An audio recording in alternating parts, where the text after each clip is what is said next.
In the vast realm of video game history, few figures have captured hearts and imaginations like a simple Italian plumber from Brooklyn.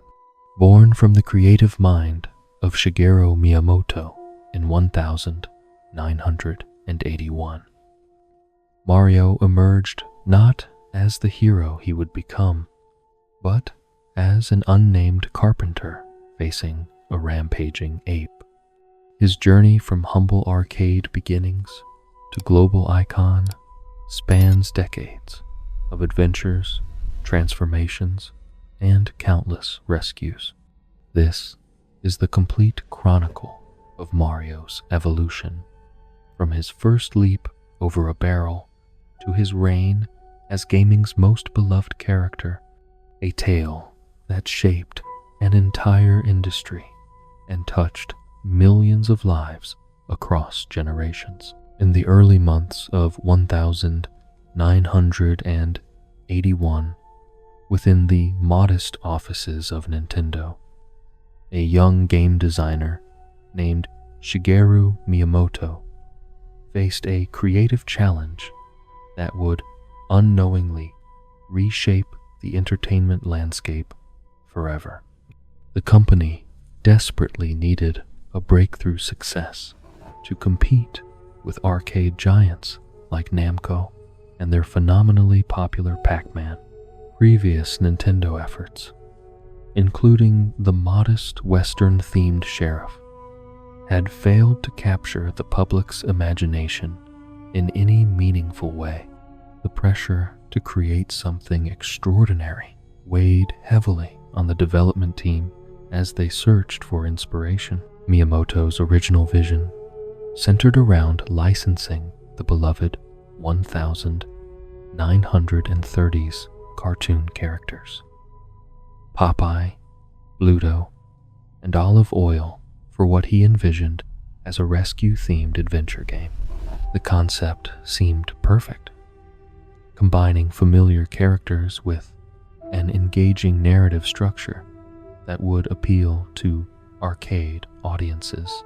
However, fate intervened when Nintendo discovered they could not secure the necessary licensing rights to use these established characters. This apparent setback would prove to be one of the most fortuitous obstacles in gaming history, forcing Miyamoto to create something entirely original.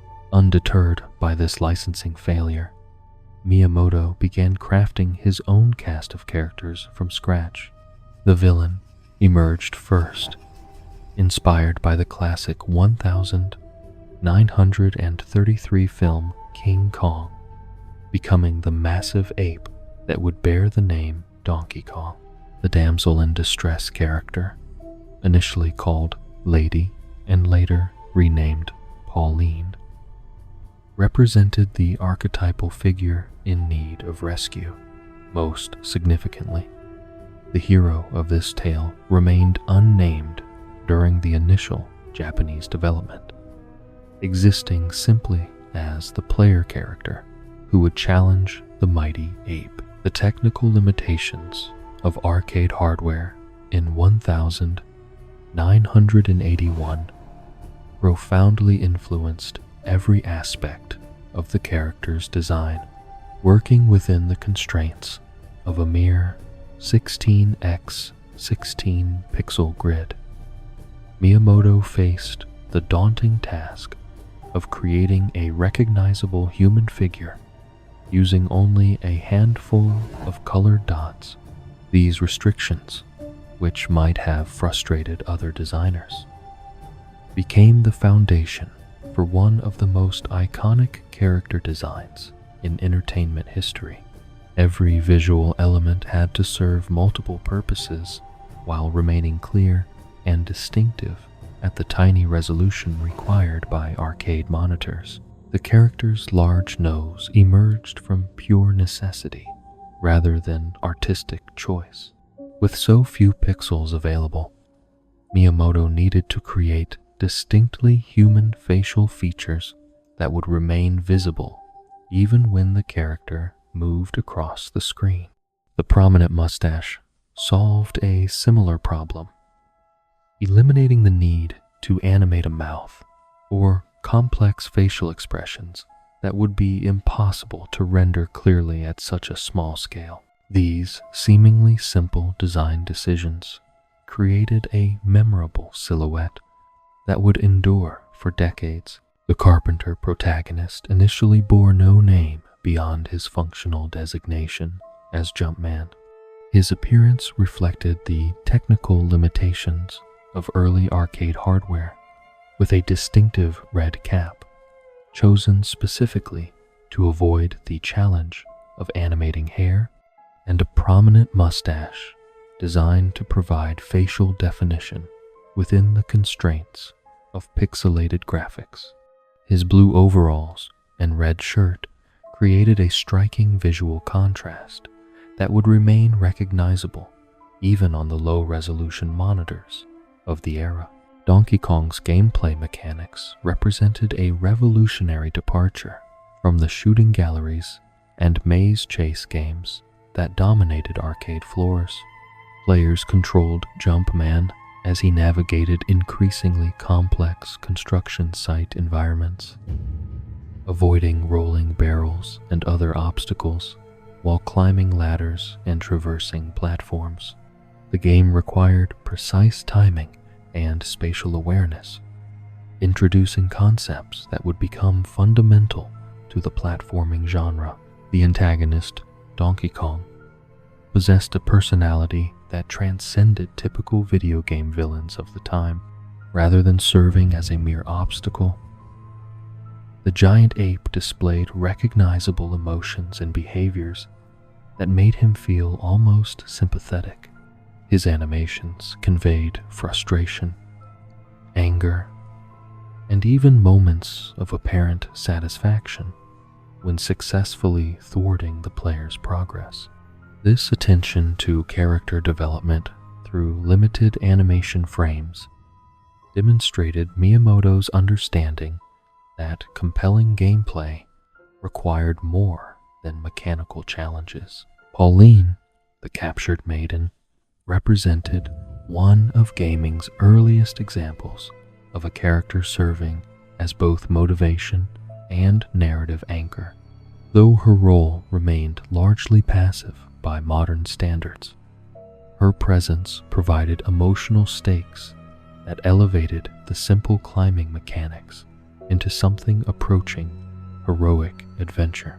The relationship between rescuer and rescued established patterns that would influence countless games to follow.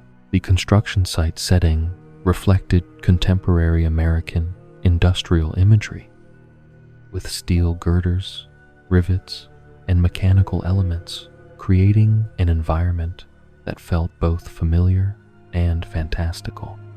Each level presented a different configuration of platforms and obstacles, introducing variety while maintaining thematic consistency. The vertical progression emphasized upward movement as a metaphor for achievement and heroism. Miyamoto's design philosophy emphasized accessibility over complexity, ensuring that players could understand the basic mechanics within moments of beginning play.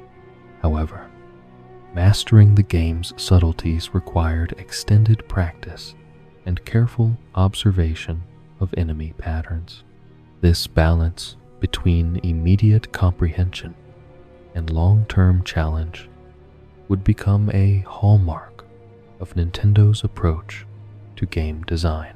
The arcade cabinet itself became part of the experience, with distinctive artwork featuring the massive gorilla looming over the construction site while the determined carpenter prepared for his ascent. The side panels displayed action scenes that promised the adventure awaiting within, while the control scheme remained elegantly simple with a single joystick and jump button. Cultural reception of Donkey Kong exceeded all expectations, transforming Nintendo from a regional toy manufacturer into a significant player in the global arcade industry. The game's success demonstrated that compelling characters and innovative gameplay could capture public imagination more effectively than impressive technical specifications or complex rule systems. The transition from Jumpman to Mario occurred during the development of Donkey Kong Jr. in 1982, though the name change reflected more than simple branding evolution. According to company lore, the character was renamed after Mario Segale, a warehouse landlord who had dealings with Nintendo of America. This seemingly mundane inspiration for one of gaming's most famous names illustrates how creative decisions often emerge from unexpected sources. Donkey Kong Jr. marked a unique moment in Nintendo history, presenting Mario in an antagonistic role that would never be repeated in subsequent games. Players controlled the titular young gorilla attempting to rescue his father from Mario's captivity, creating a moral complexity unusual for arcade games of the period. This reversal of traditional hero-villain dynamics suggested possibilities for character development that would influence future storytelling approaches. The success of these early arcade ventures established foundational elements that would persist throughout decades of subsequent development. The emphasis on precise movement controls, environmental storytelling through visual design, and character personality expressed through limited animation frames became core principles of Nintendo's creative philosophy. However, the arcade environment imposed significant limitations on narrative development and character exploration. Games needed to maintain constant challenge to encourage continued coin insertion, preventing the kind of extended character development or story progression that home console formats would eventually enable. These constraints shaped the tight, immediate gameplay loops that characterized early Mario experiences. Technical innovations within Donkey Kong pushed arcade hardware capabilities while remaining economically viable for widespread deployment. The game's use of multiple screen configurations, varied enemy behavior patterns, and environmental hazards demonstrated how creative programming could maximize limited processing power and memory storage. The relationship between Mario and Donkey Kong, established during these arcade years, would prove remarkably durable, with both characters continuing to interact throughout decades of subsequent games. Their dynamic evolved from simple antagonism to complex friendship, rivalry, and mutual respect, providing one of gaming's most enduring character relationships. Miyamoto's work on these early arcade games revealed an intuitive understanding of what would make interactive entertainment compelling for diverse audiences. His emphasis on clear visual communication, responsive controls, and gradually escalating challenge created templates that influenced not only Nintendo's future development, but the entire video game industry. As the arcade era reached its peak in the early 1980s, Nintendo's success with Donkey Kong and its sequels positioned the company for expansion into emerging home console markets. The characters, mechanics, and design principles established during these formative years would soon find new expression in domestic gaming environments, setting the stage for even greater innovations and cultural impact. The legacy of these arcade origins extends far beyond their immediate commercial success. They demonstrated that video games could transcend simple mechanical challenges to create emotional connections between players and digital characters. This revelation would guide Nintendo's evolution from arcade manufacturer to home console pioneer, carrying forward the creative vision that first brought a humble carpenter to life within the glowing confines of an arcade cabinet. The choice of red overalls and a blue shirt reflected both practical and aesthetic considerations. The contrasting colors ensured that players could easily track the character's arm movements against various backgrounds, a crucial element for the precise platforming gameplay Miyamoto envisioned. The red cap served multiple functions, allowing the designer to avoid the complexities of animating hair, while providing another distinctive visual element that would help players identify their character instantly.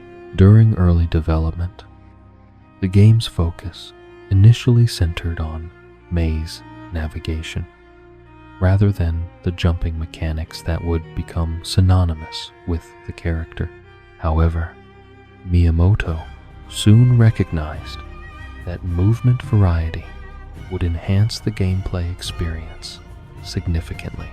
His reasoning proved elegantly simple. If you encountered a barrel rolling toward you, what would be your natural response? This fundamental insight led to the implementation of jumping abilities that would define not only this character, but an entire genre of video games. The game's setting drew heavily from 1930s American culture, with the action taking place on a construction site reminiscent of the New York City skyline from that era. This urban environment provided the perfect backdrop for the climbing and jumping challenges that formed the core of the gameplay experience.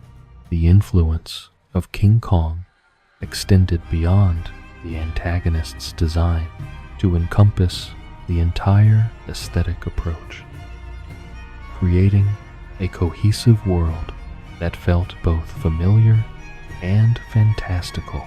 When Nintendo prepared to localize Donkey Kong for American audiences, they faced the challenge of naming their unnamed protagonist. The English instruction manual referred to him as Jumpman, a name that directly reflected his primary ability and role within the game. However, a sales brochure used the more casual designation Little Mario, suggesting that even during localization, multiple potential names were being considered for the character. Miyamoto himself had grander ambitions for his creation beyond this single game. He envisioned developing a go-to character who could appear in various games as needed, though he initially expected these appearances to be limited to cameo roles rather than starring performances. To this end, he originally considered naming the character Mr. Video, drawing inspiration from Alfred Hitchcock's trademark cameo appearances in his own films. This concept of a recurring company mascot represented forward thinking that would prove remarkably prescient. In retrospect, Miyamoto later acknowledged that the name Mr. Video would likely have doomed the character to obscurity. The generic nature of such a title lacked the personality and memorability that would prove essential to the character's eventual success. The decision to abandon this name in favor of something more distinctive would prove crucial to the character's long-term viability and appeal. The story of how the character received his final name has become one of gaming's most enduring legends, though the truth remains somewhat contested. According to the most widely circulated account, During the localization process for American release, Nintendo of America's warehouse landlord, Mario Segale, confronted company president Minoru Arakawa about overdue rent payments, following what was described as a heated argument, during which Nintendo employees eventually convinced Segale that payment would be forthcoming. They decided to name their nameless protagonist after the persistent landlord. However, this romanticized version of events has been challenged by former Nintendo of America warehouse manager Don James, who provided a different account of the naming process. According to James, he and Arakawa chose to name the character after Segale as something of an inside joke, precisely because the landlord was so reclusive that none of the Nintendo employees had actually met him in person. This alternative explanation suggests a more deliberate and humorous intention behind the naming decision rather than the spontaneous tribute described in the popular version. Regardless of the exact circumstances surrounding the naming decision, Mario Segale himself has remained largely private about his connection to gaming history. Friends have reported that he displays humble pride in the fact that his name inspired such an iconic character, particularly when sharing this connection with his grandchildren and close family members. The real estate developer's inadvertent contribution to popular culture represents one of those curious historical footnotes that demonstrate how the most significant cultural developments often emerge from the most mundane circumstances. The success of Donkey Kong established the foundation for everything that would follow, though few could have predicted the character's eventual trajectory. The game's innovative blend of platforming, narrative structure, and character-driven gameplay created a template that would influence countless future developments. What began as a simple rescue story featuring an unnamed carpenter would evolve into one of the most significant and enduring franchises in entertainment history. By 1983, Miyamoto and his team were ready to expand their creation's universe with Mario Bros., a game that would establish several crucial elements of the character's identity. Most significantly, this sequel transformed the character's profession from carpenter to plumber, a change motivated primarily by the game's underground setting and sewer-based environments. This professional shift would become a defining characteristic that persists to this day. Though it represented just one of many evolutionary steps in the character's development, the transition from Donkey Kong to Mario Bros. Demonstrated Miyamoto's understanding that successful characters must be adaptable while maintaining their core appeal. The plumber profession provided logical justification for the character's presence in underground environments, while establishing a blue-collar, everyman quality that made him relatable to players from all backgrounds. This accessibility would prove essential to the character's broad appeal across different cultures and demographics. These early years established the fundamental elements that would define Mario's character for decades to come. His distinctive appearance, born from technical necessity, became timeless through its simplicity and memorability. His profession, chosen for practical game design reasons, provided a sense of groundedness that balanced his increasingly fantastic adventures. Most importantly, his role as a heroic figure willing to face danger to help others, established the moral foundation that would guide countless future stories. The creative decisions made during these formative years, between 1981 and 1983, would prove remarkably durable, surviving multiple technological revolutions and cultural shifts. What began as a series of practical solutions to technical and narrative problems evolved into a cohesive character design that transcended its medium. The unnamed carpenter who faced Donkey Kong had become Mario the Plumber, setting the stage for adventures that would captivate audiences for generations to come. The year 1985 marked a pivotal moment not merely for Mario, but for the entire video game industry, which had suffered a devastating collapse just 2 years earlier. The North American video game crash of 1983 had left retailers skeptical of electronic entertainment and consumers uncertain about the medium's future.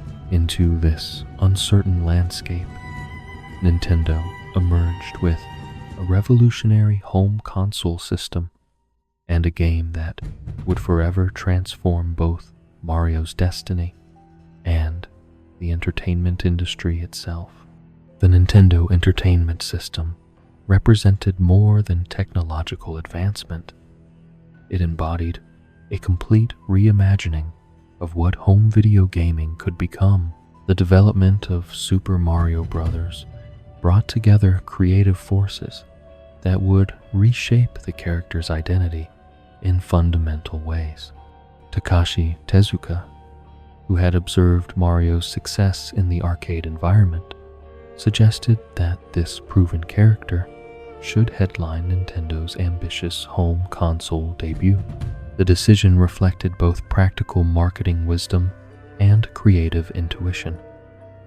Recognizing that audiences had already formed positive associations with the heroic plumber from his previous adventures, Tezuka's recommendation would prove instrumental in establishing Mario as Nintendo's flagship character rather than merely an occasional arcade presence. The year 1983 marked a pivotal transformation in the evolving narrative of Nintendo's emerging mascot. As the company prepared to expand beyond the successful foundation established by Donkey Kong, the arcade industry continued to flourish. Yet, Miyamoto and his development team recognized the need to explore new gameplay concepts while building upon the character recognition they had carefully cultivated.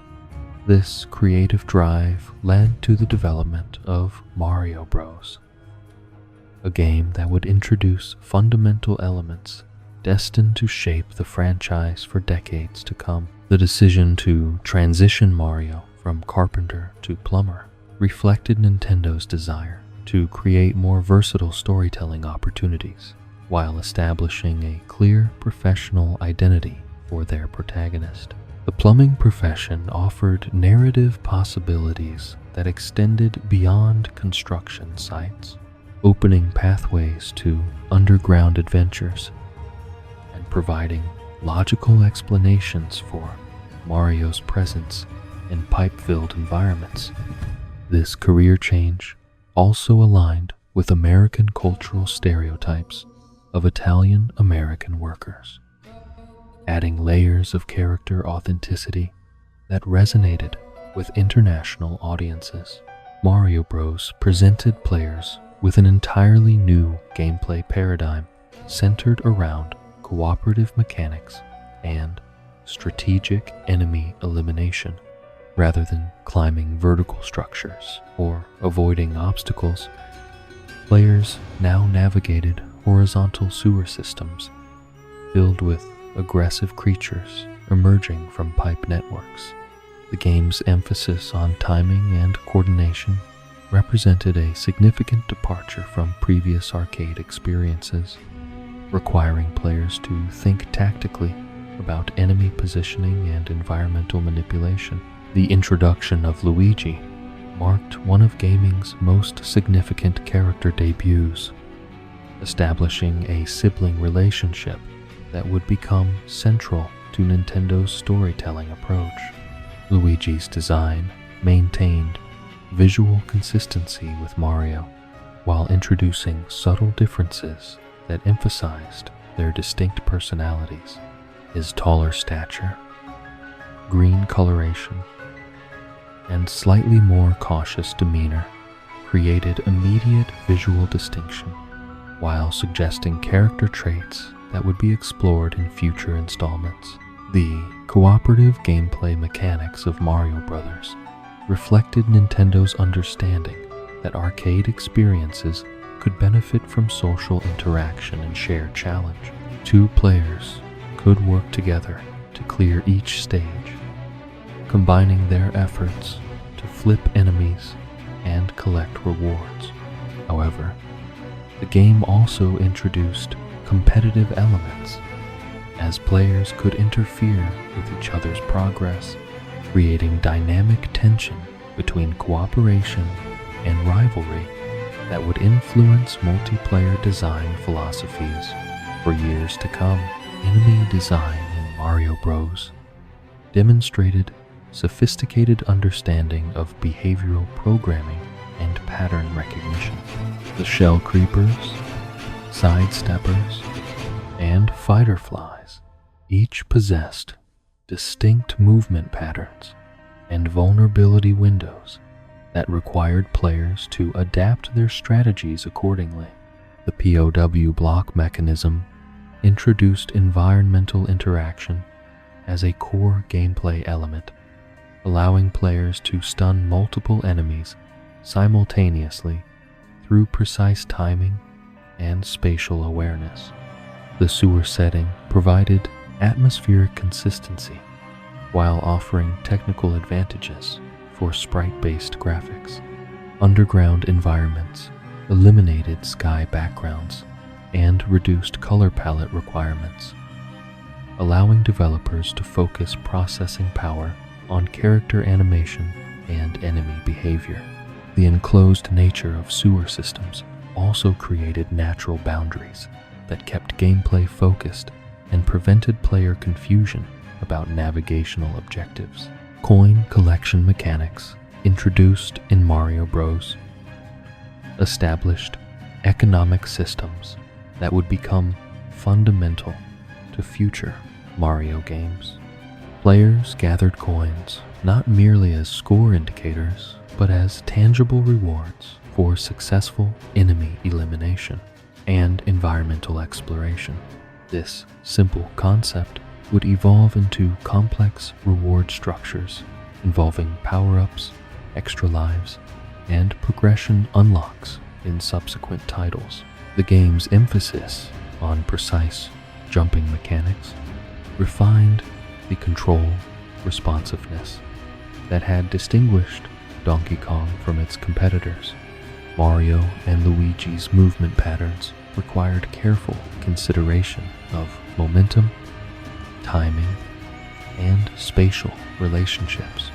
Players learned to anticipate enemy behaviors while positioning themselves for optimal attack opportunities, creating gameplay loops that rewarded both quick reflexes and strategic planning. Phase transitions within each stage added narrative structure to what might otherwise have been repetitive enemy elimination scenarios. The appearance of increasingly dangerous creatures and the acceleration of enemy movement patterns created natural difficulty progression that maintained player engagement without requiring complex level design. This approach demonstrated how simple mechanical variations could generate substantial gameplay depth. The fireball bonus stages provided temporary departures from standard gameplay while reinforcing core jumping mechanics. These sequences offered pure, score-based challenges that tested player precision without introducing new rules or enemy types. The contrast between methodical enemy elimination and rapid reflex challenges created pacing variety that prevented monotony during extended play sessions. Sound design in Mario Bros. Built upon the musical foundations established in Donkey Kong, while introducing new audio elements specific to underground environments. The distinctive pipe sound effects, enemy elimination audio cues, and POW block activation noises created an audio landscape that complemented the visual design while providing important gameplay feedback. These sound elements would become iconic components of the Mario audio vocabulary. The simultaneous development of Mario's television appearances during this period demonstrated Nintendo's growing awareness of multimedia marketing potential. The Saturday Supercade animated series featured Mario alongside other arcade characters, exposing audiences to his personality and adventures beyond the confines of arcade cabinets. This early multimedia expansion established precedents for character development that would prove invaluable during later marketing campaigns. Voice characterization in the Saturday Supercade series provided Mario's first sustained personality portrayal, establishing speech patterns and behavioral traits that would influence future character development. Though the cartoon version differed significantly from later game characterizations, these early attempts at personality development revealed Nintendo's commitment to creating more than mere gameplay avatars. The integration of familiar characters into television narratives required adaptations that expanded their personalities beyond simple arcade functionality. Mario's portrayal as a heroic but sometimes bumbling protagonist established character traits that would persist throughout decades of subsequent development. The relationship dynamics between Mario and other characters in the animated series provided templates for future game storytelling. Technical achievements within Mario Bros.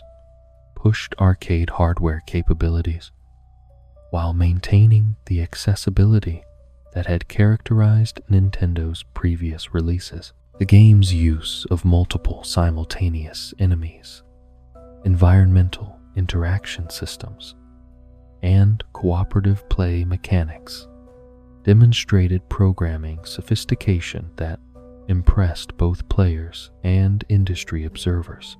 These innovations established Nintendo's reputation for technical creativity within hardware limitations. The competitive elements embedded within Mario Bros. Cooperative gameplay created social dynamics that enhanced arcade appeal. Players discovered that successful cooperation required communication and coordination, while the potential for interference added unpredictable elements that kept repeated play sessions interesting. This balance between collaboration and competition would influence Nintendo's approach to multiplayer design throughout their history. Regional adaptations of Mario Bros. For different international markets revealed Nintendo's growing sophistication in global marketing strategies. While core gameplay remained consistent across territories, promotional materials and character presentations were adjusted to accommodate local cultural preferences and arcade industry practices. These early localization efforts established frameworks for Nintendo's eventual worldwide expansion. The transition from single character focus to dual protagonist gameplay represented a significant evolution in Nintendo's design philosophy. Rather than simply adding a second player option, the company created distinct character identities that justified their presence within the game world. This attention to character motivation and relationship dynamics distinguished Nintendo's approach from competitors who treated additional characters as mere cosmetic variations. Underground exploration themes introduced in Mario Bros. Established environmental motifs that would become central to the franchise's identity. The concept of hidden worlds beneath familiar surfaces, accessible through pipe networks and secret passages, created narrative possibilities that extended far beyond simple rescue missions. These themes would prove particularly valuable during the transition to home console gaming. The economic success of Mario Bros. In arcade environments validated Nintendo's strategy of character-based franchise development rather than pursuing individual game concepts without connected narratives. Players demonstrated clear preference for familiar characters in new situations over entirely original properties, providing important market research that would guide future development decisions. As 1983 progressed and Nintendo prepared for their entry into home console markets, the lessons learned from Mario Bros. Proved invaluable for understanding player preferences and technical requirements. The game's emphasis on cooperative play, environmental interaction, and character personality development established design principles that would influence every subsequent Mario release. The humble Plumber had successfully evolved from arcade curiosity to genuine entertainment franchise, setting the stage for even greater adventures in the rapidly approaching home console revolution. Miyamoto approached the home console format with fresh creative ambitions that arcade limitations had previously constrained.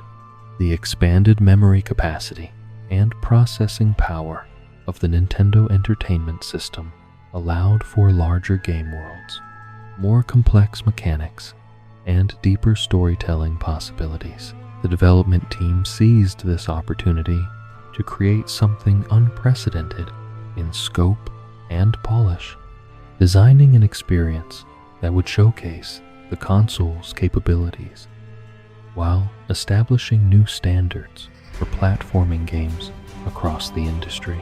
The conceptualization of power-ups emerged as one of Super Mario Bros.' most enduring innovations, though its origins traced back to Japanese folklore and fairy tales rather than technological inspiration. Miyamoto and his team drew upon stories of magical transformations, where ordinary individuals gained extraordinary abilities through mystical means.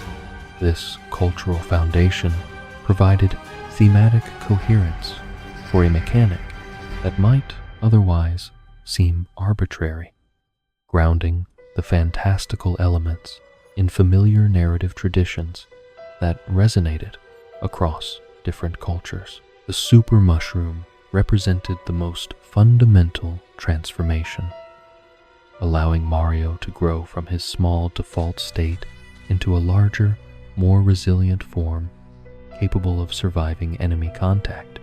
The development team originally designed the smaller Mario as the character's base form, intending to implement size increases later in development.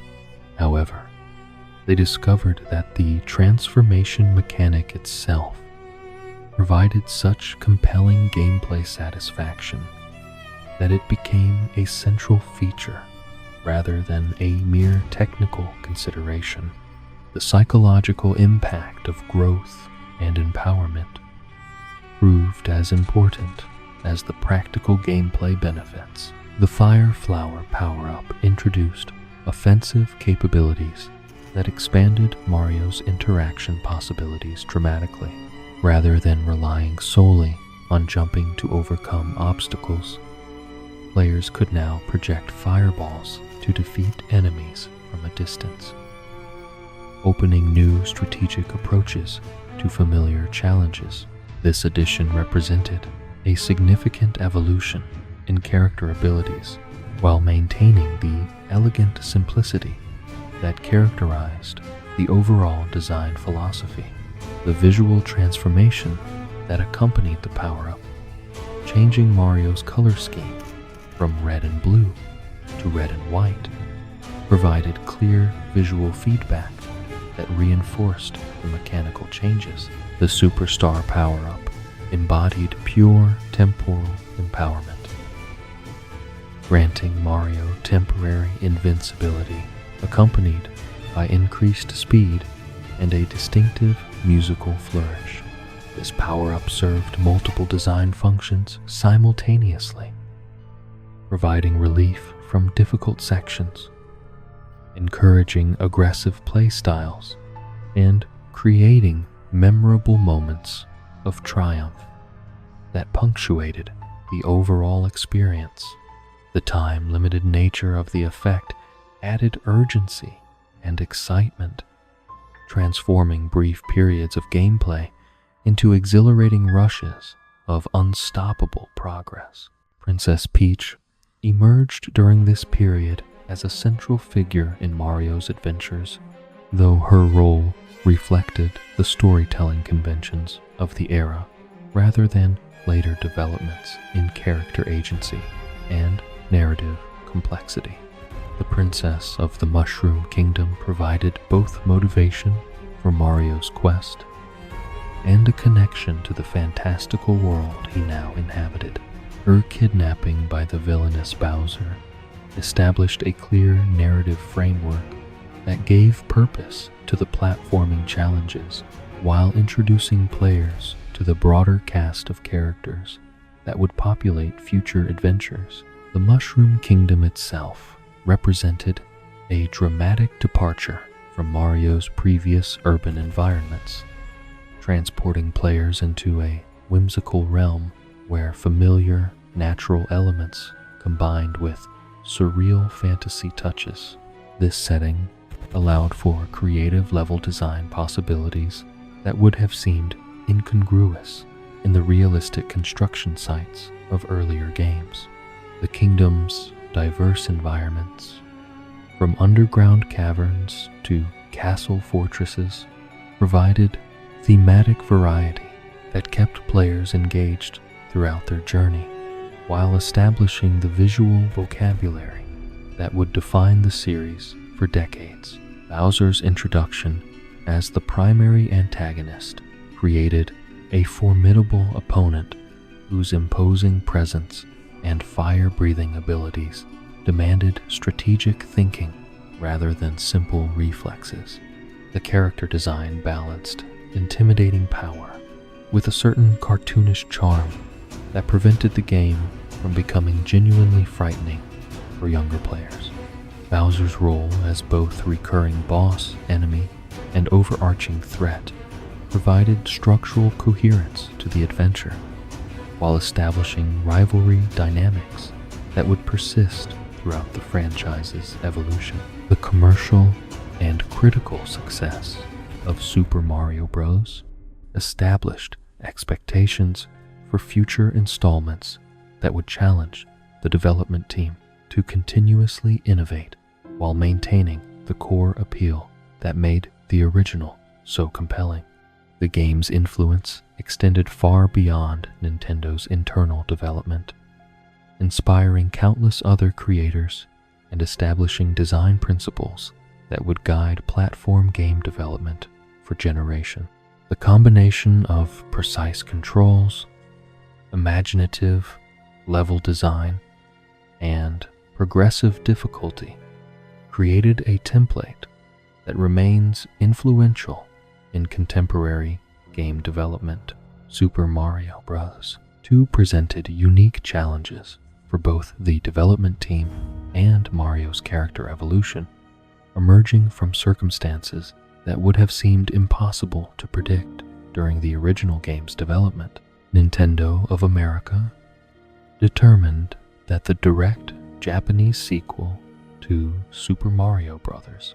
Would prove too difficult for Western audiences, leading to a creative solution that involved adapting an entirely different game for Mario's second major home console adventure.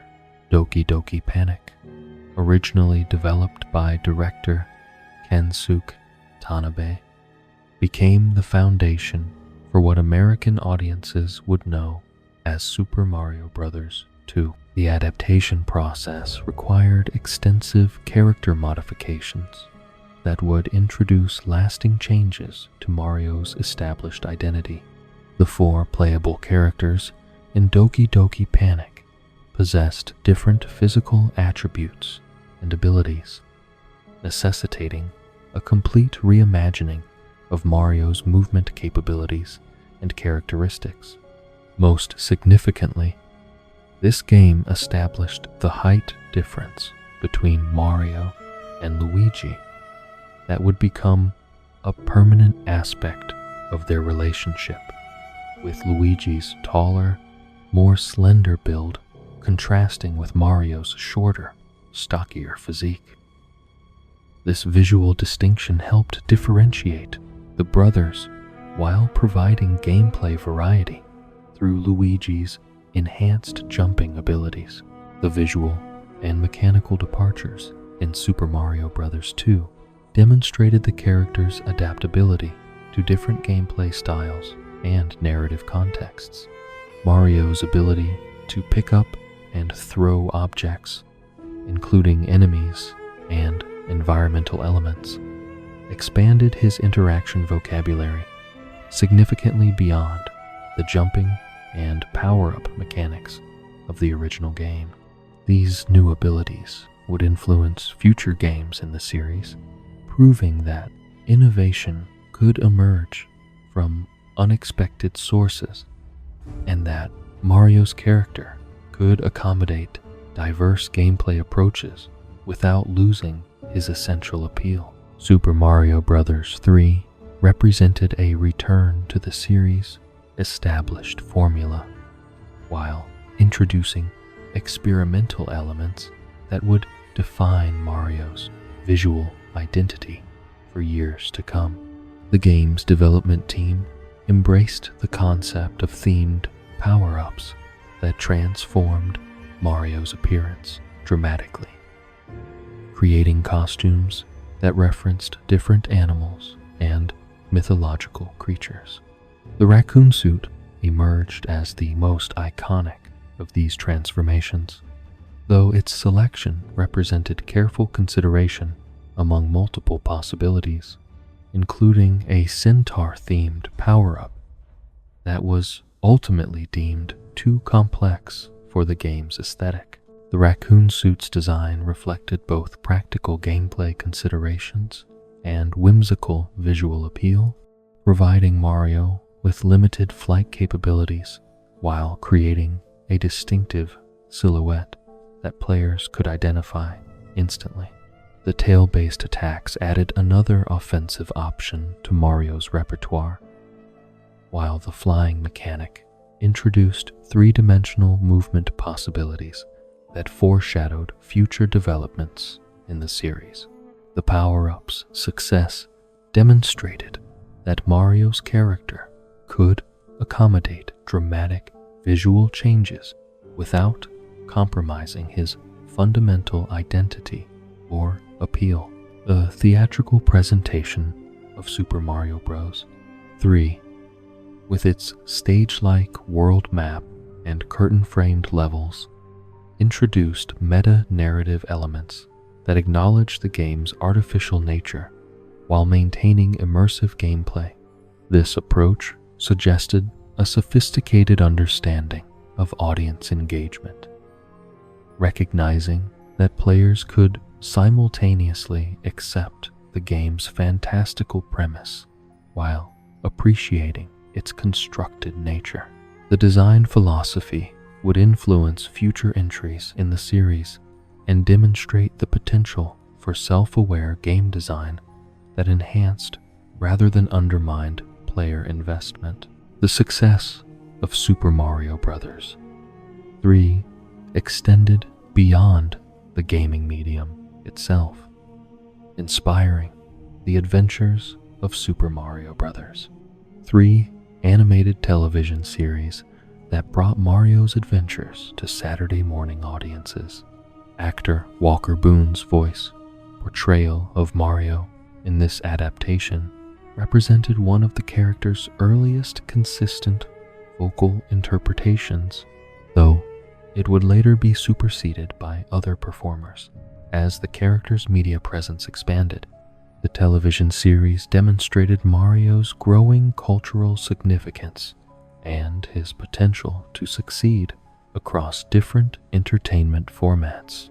These formative years between 1985 and 1988 established the fundamental framework that would guide Mario's evolution for decades to come. The innovative power-up system, the fantastical setting of the Mushroom Kingdom, the core cast of supporting characters, and the flexible gameplay mechanics all emerged during this crucial period. Most importantly, these games proved that Mario could serve as the foundation for experiences that were simultaneously accessible to newcomers and rewarding for dedicated players, a balance that would become essential to the franchise's enduring success across multiple generations of audiences. The emergence of Nintendo's Game Boy handheld system in 1989 represented a technological revolution that would fundamentally alter how players interacted with Mario's adventures, though few could have predicted the profound impact this portable device would have on both gaming culture and Mario's character development.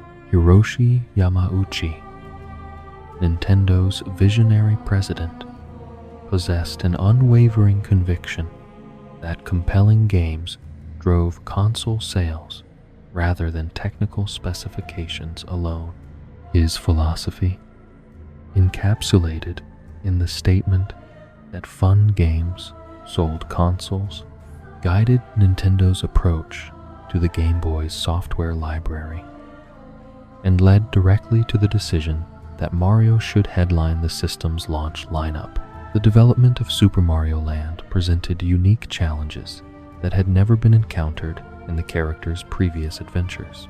For the first time in the franchise's history, Shigeru Miyamoto would not directly oversee Mario's creative direction, as Nintendo assigned the project to a different internal team tasked with adapting the character's mechanics and appeal to the constraints of portable hardware.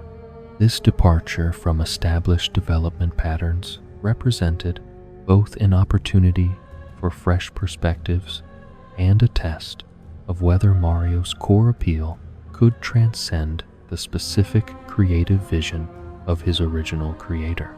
The Game Boy's technological limitations demanded comprehensive reimagining of every aspect of Mario's presentation and gameplay mechanics. The monochromatic screen eliminated the color-based visual cues that had become fundamental to Mario's identity, forcing designers to rely entirely on shape, animation, and contrast to convey character information and environmental details. The smaller screen size required careful consideration of sprite proportions and level design principles, ensuring that crucial gameplay elements remained visible and recognizable, despite the reduced display area available for visual information. Princess Daisy emerged during this period as a fascinating counterpart to Princess Peach, representing both creative necessity and narrative expansion within Mario's universe. The development team's decision to create an entirely new princess, rather than simply transplanting Peach into the portable adventure, reflected a sophisticated understanding of world-building principles. Daisy ruled over Sarasaland rather than the Mushroom Kingdom, establishing that Mario's heroic reputation extended beyond his home territory and suggesting a broader universe of interconnected realms where his assistance might be required. The antagonist, Tatanga, provided a similarly fresh perspective on the threats Mario might face, representing extraterrestrial menace rather than the familiar terrestrial dangers posed by Bowser and his minions. This alien invader brought advanced technology and otherworldly motivations to his conquest attempts, demonstrating that Mario's adventures could accommodate science fiction elements alongside the established fantasy themes. The diversity of antagonist types established during this period would prove influential in later games that expanded the thematic scope of Mario's encounters. Super Mario Land's level design reflected the development team's creative approach to working within technical constraints while maintaining the core platforming principles that defined Mario's gameplay experience. The reduced screen size necessitated more compact level layouts that maintained the sense of exploration and discovery essential to the franchise's appeal. Underground sequences, flying levels, and underwater challenges all found expression within the Game Boy's limitations, proving that Mario's versatility could adapt to virtually any technological context without compromising the fundamental joy of discovery and mastery. The visual presentation of Super Mario Land employed line art techniques that maximized clarity and readability on the Game Boy's display technology.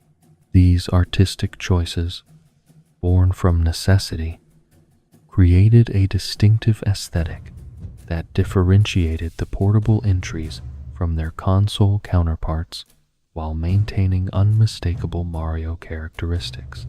The simplified visual approach demonstrated that Mario's appeal transcended detailed graphics, residing instead in the character's distinctive silhouette, movement patterns, and personality-driven animations that remained recognizable even in highly abstracted form. As Nintendo's handheld platform matured and gained market acceptance, the company recognized opportunities to expand Mario's portable presence beyond the constraints that had shaped the original Game Boy Adventure.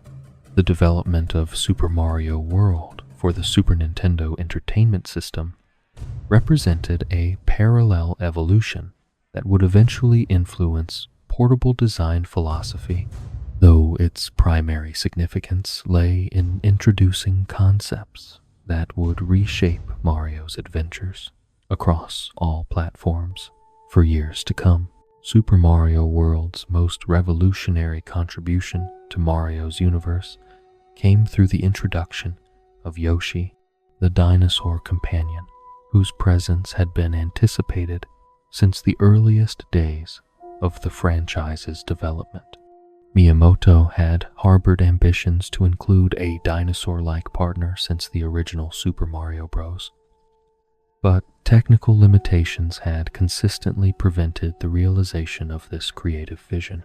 The enhanced capabilities of the Super Nintendo Entertainment System finally provided sufficient processing power and memory to implement the complex interactions between Mario and his prehistoric ally. The design process for Yoshi involved careful collaboration between multiple creative talents, with Takashi Tezuka requesting artist Shigefumi Hino to transform Miyamoto's conceptual sketches into a fully realized character design.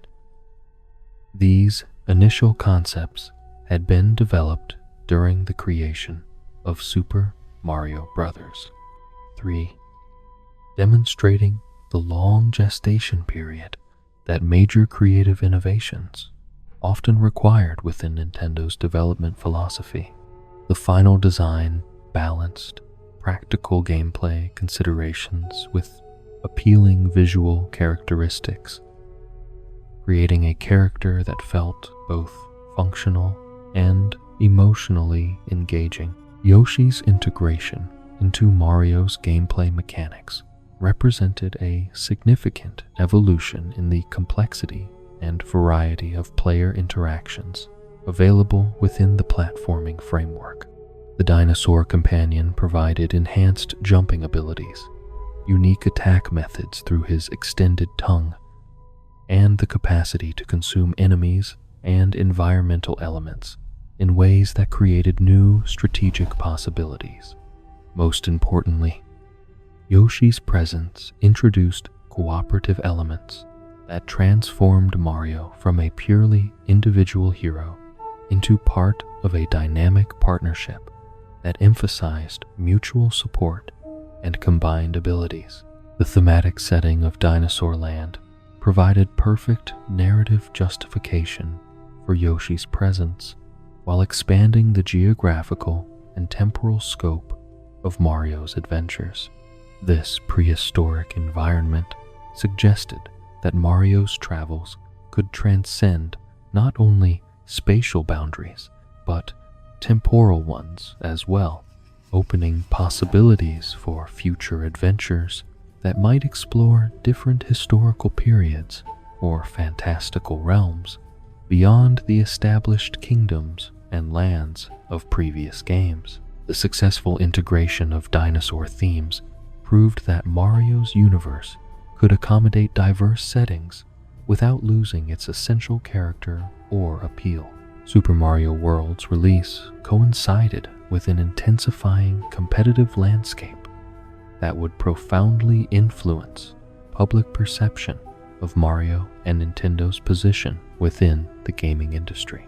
Sega's introduction of Sonic the Hedgehog created a direct challenge to Mario's dominance, with the blue hedgehog specifically designed to embody characteristics that contrasted with Mario's established persona. Sonic's emphasis on speed, attitude, and modern aesthetics appealed to audiences seeking alternatives to Mario's more traditional heroic archetype, forcing Nintendo to consider how their mascot might evolve to remain relevant in a changing market. Miyamoto's response to criticism that positioned Sonic as a cooler alternative to Mario revealed both humility and confidence in his creation's enduring appeal.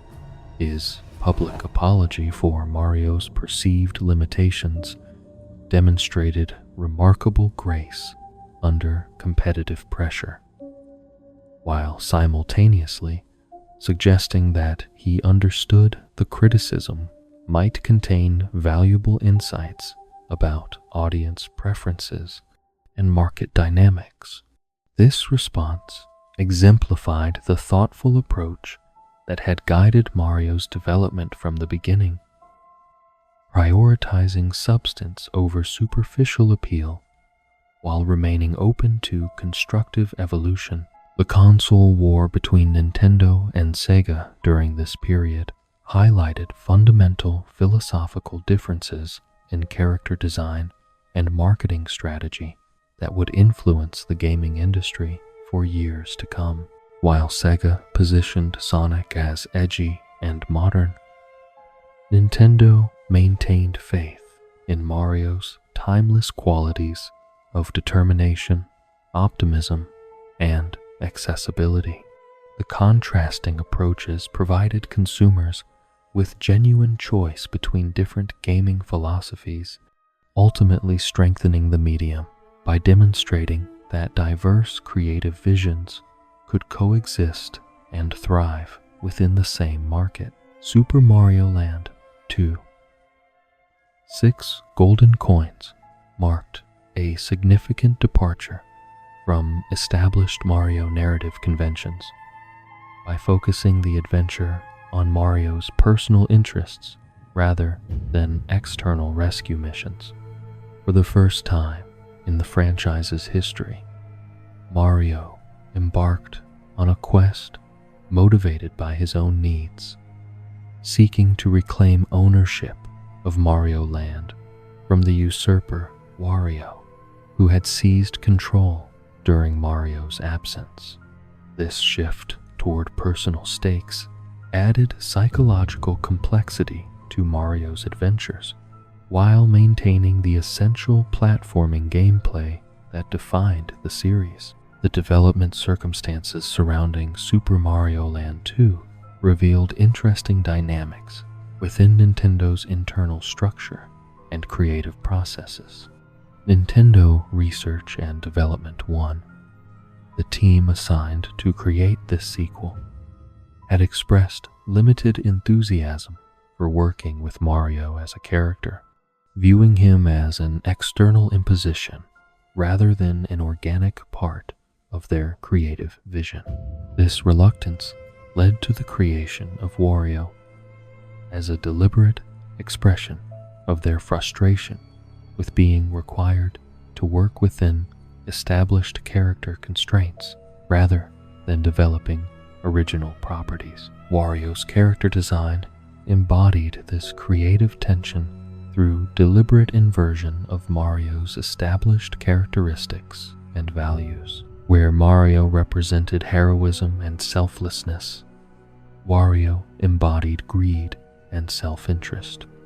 Where Mario maintained a clean, appealing appearance, Wario displayed a rougher, more aggressive aesthetic.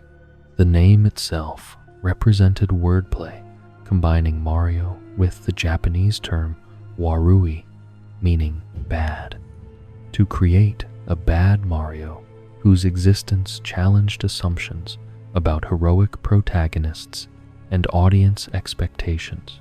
The psychological complexity introduced through Wario's presence added new dimensions to Mario's universe by suggesting that heroic qualities were not universal or inevitable. Wario represented what Mario might become under different circumstances or with different moral choices, creating a dark mirror that highlighted Mario's positive qualities through contrast.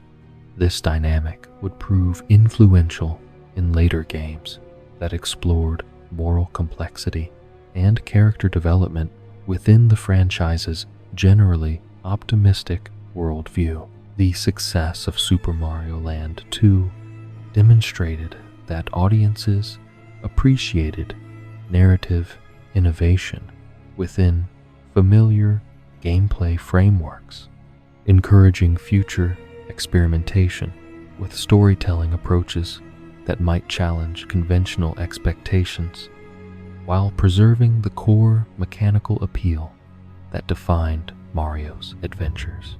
The game's focus on personal stakes rather than external rescue missions opened possibilities for future adventures that might explore Mario's internal motivations and character development in greater depth than previous entries had attempted.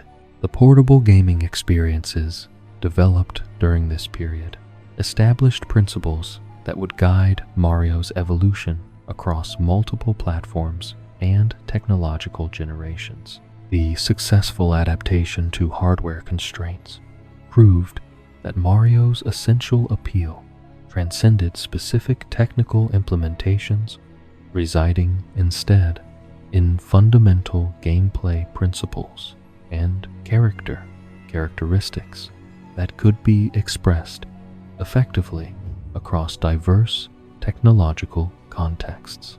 The introduction of new characters, settings, and narrative approaches demonstrated that innovation could occur within established frameworks without compromising the elements that made Mario universally appealing. These years between 1989 and 1996 represented a crucial period of expansion and experimentation that tested Mario's flexibility while establishing new creative directions that would influence development for decades to come.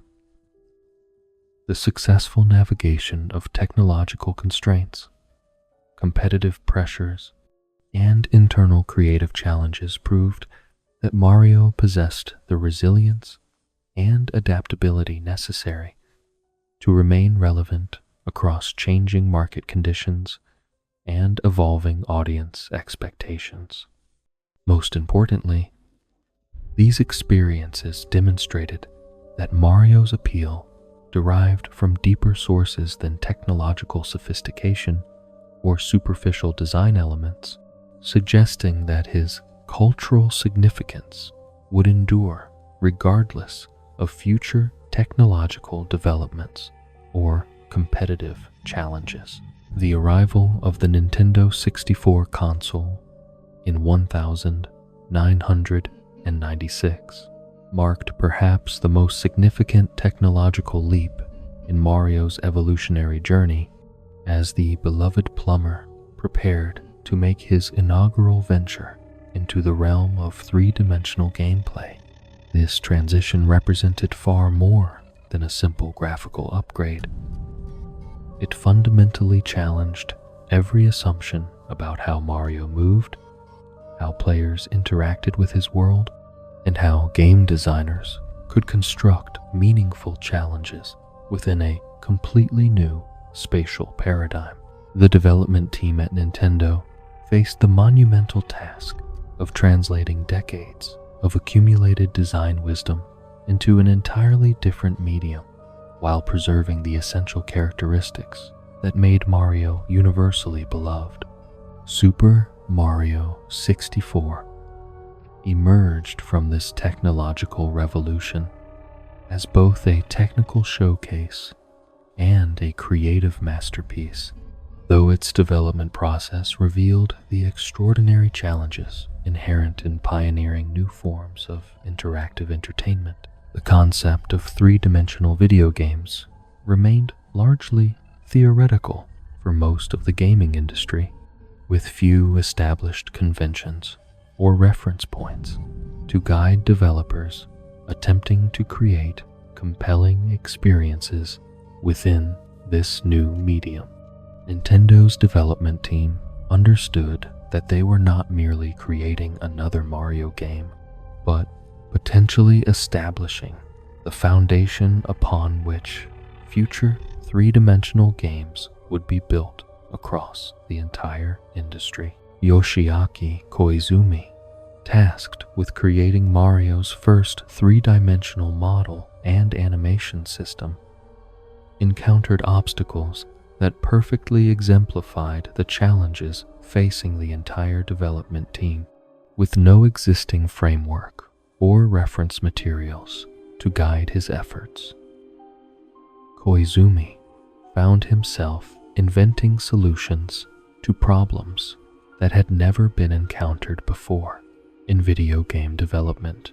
The absence of any comparable work in the medium meant that every decision, from basic character proportions to complex animation sequences, required careful experimentation and iterative refinement based on trial and error rather than established best practices. The complexity of three-dimensional character animation proved particularly daunting, as traditional two-dimensional sprite-based animation techniques offered little guidance for creating believable movement within three-dimensional space. Koizumi described the entire endeavor as arguably tough, acknowledging both the technical difficulties and the creative uncertainty that characterized the development process. However, his perspective shifted as the project progressed, with the initial frustration giving way to genuine excitement about exploring uncharted creative territory and establishing new possibilities for interactive entertainment. Mario's movement mechanics received unprecedented attention during Super Mario 64's development, with the team recognizing that player control would serve as the foundation for all other aspects of the experience.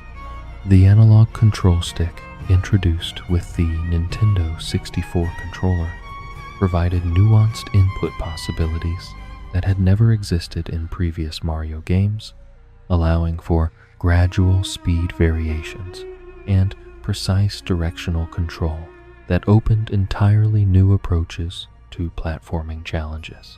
The development team spent considerable time refining Mario's acceleration, deceleration, and turning responsiveness to create movement that felt both natural and empowering to players.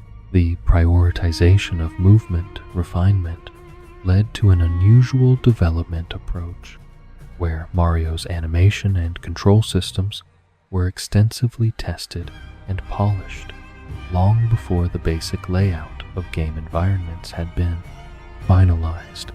This character-first methodology reflected the team's understanding that compelling three-dimensional gameplay depended fundamentally on creating a satisfying relationship between player input and character response. The investment in movement quality would prove crucial to the game's success and establish principles that would guide three-dimensional game development across the industry for years to come. Charles Martinet's introduction as Mario's voice actor during Super Mario 64's development represented another significant milestone in the character's evolution, providing the first consistent vocal interpretation of the beloved Plumber's personality. Martinet's performance brought warmth, enthusiasm, and distinctly Italian inflection to Mario's exclamations and responses, creating an audio identity that complemented and enhanced the character's established visual appeal. The integration of voice acting into Mario's interactive experiences added new dimensions of personality expression while maintaining the character's universal accessibility across different cultures and languages. The in-world toolkit employed for creating Mario's three-dimensional character model represented cutting-edge technology for its era, though the development team had to pioneer many of the techniques required to achieve their creative vision. The process of translating Mario's iconic two-dimensional appearance into three-dimensional form required careful consideration of proportions, color, relationships, and animation principles that would preserve his recognizable characteristics while accommodating the new technical requirements. The successful translation proved that Mario's visual appeal transcended specific technical implementations, residing instead in fundamental design principles that could be adapted across different technological contexts. The influence of Arale Norimaki from the Japanese manga series Dr. Slump on Mario's movement and animation provided an unexpected creative connection that enriched the character's three-dimensional presentation. The energetic, bouncy characteristics of this manga character informed the development team's approach to creating movement that felt lively and engaging within the three-dimensional environment. This cross-media inspiration demonstrated the value of drawing creative influence from diverse sources when attempting to solve unprecedented design challenges. Super Mario Sunshine, released in 2002, emerged during a period of significant transition within Nintendo's leadership structure as Satoru Iwata assumed the role of Chief Executive Officer. Following Hiroshi Yamauchi's retirement, this changing of the guard coincided with new creative challenges as the development team attempted to build upon the foundation established by Super Mario 64, while introducing innovative mechanics that would justify a new entry in the series. The game's development revealed interesting tensions between established character expectations and the desire to explore new creative territories. The original concept for Super Mario Sunshine notably excluded Mario entirely, with the development team initially envisioning a tropical adventure game featuring an entirely different protagonist. The designers believed that the planned gameplay mechanics and narrative elements would be too unconventional for Mario's established character, suggesting a degree of creative conservatism that reflected their reverence for the character's established identity. This initial reluctance to incorporate Mario revealed the challenges facing developers who sought to balance innovation with respect for beloved characters whose appeal depended partly on consistency and familiarity. When the development team experimented with using a generic human character instead of Mario, they encountered new problems related to visual coherence and tonal consistency. The presence of a realistic human figure alongside Mario's distinctly cartoonish supporting cast created what the developers described as incongruity, suggesting that Mario's stylized aesthetic had become integral to the series' visual identity. This realization led to Mario's restoration as the protagonist.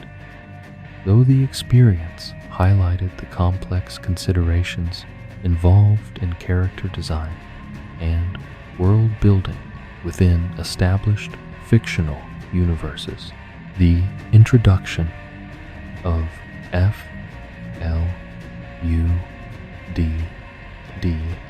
Mario's robotic water-spraying companion, represented a significant departure from traditional power-up mechanics, while reflecting the development team's commitment to thematic coherence.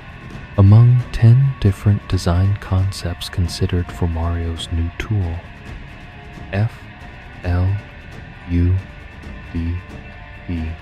was selected because it best complemented the game's tropical setting and water-based gameplay mechanics, even though other options might have offered greater visual appeal. This decision-making process demonstrated the sophisticated design philosophy that prioritized functional integration over superficial attractiveness. FLUDD's capabilities fundamentally altered Mario's interaction possibilities, providing hover abilities, enhanced mobility options, and cleaning mechanics that created entirely new categories of gameplay challenges. The device's integration into Mario's movement system required extensive refinement to maintain the precise control that had become essential to the series' appeal, while accommodating the additional complexity introduced by the water-based mechanics. The successful implementation proved that Mario's character could accommodate significant mechanical innovations without losing his essential appeal or accessibility. The controversial aspects of Super Mario Sunshine's design, particularly its increased difficulty level and the notorious camera system limitations, revealed the challenges inherent in advancing three-dimensional game design while maintaining broad accessibility. The development team's attempts to create more complex challenges sometimes conflicted with the series' tradition of welcoming players of all skill levels. leading to frustration among some audiences who had come to expect more forgiving experiences from Mario games. These design tensions highlighted the ongoing evolution of audience expectations and the difficulties faced by developers attempting to satisfy diverse player preferences. The visual presentation of Super Mario Sunshine showcased the GameCube console's enhanced graphical capabilities while exploring new aesthetic directions that emphasized realistic lighting, detailed textures, and vibrant color palettes. The tropical Isle Delfino setting provided opportunities for visual experimentation that had not been possible in previous Mario games. With dynamic water effects, complex architecture, and atmospheric lighting contributing to a sense of place that felt both fantastical and believable. The successful integration of these technical advances demonstrated that Mario's adventures could accommodate increasingly sophisticated presentations without compromising their essential charm. The narrative elements introduced in Super Mario Sunshine, including the mystery surrounding Mario's doppelganger and the complex relationship between Bowser Jr.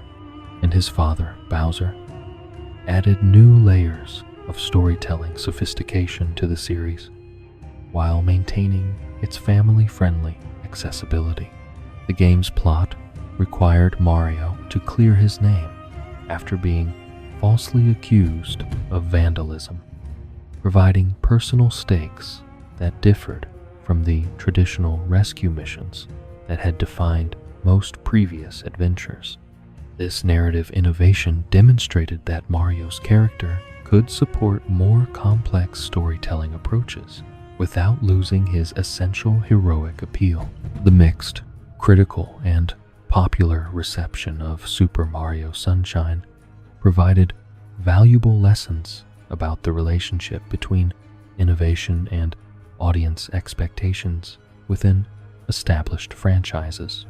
While many praised the game's technical achievements and creative ambition, others criticized design choices that seemed to prioritize novelty over the accessibility and polish that had characterized previous entries.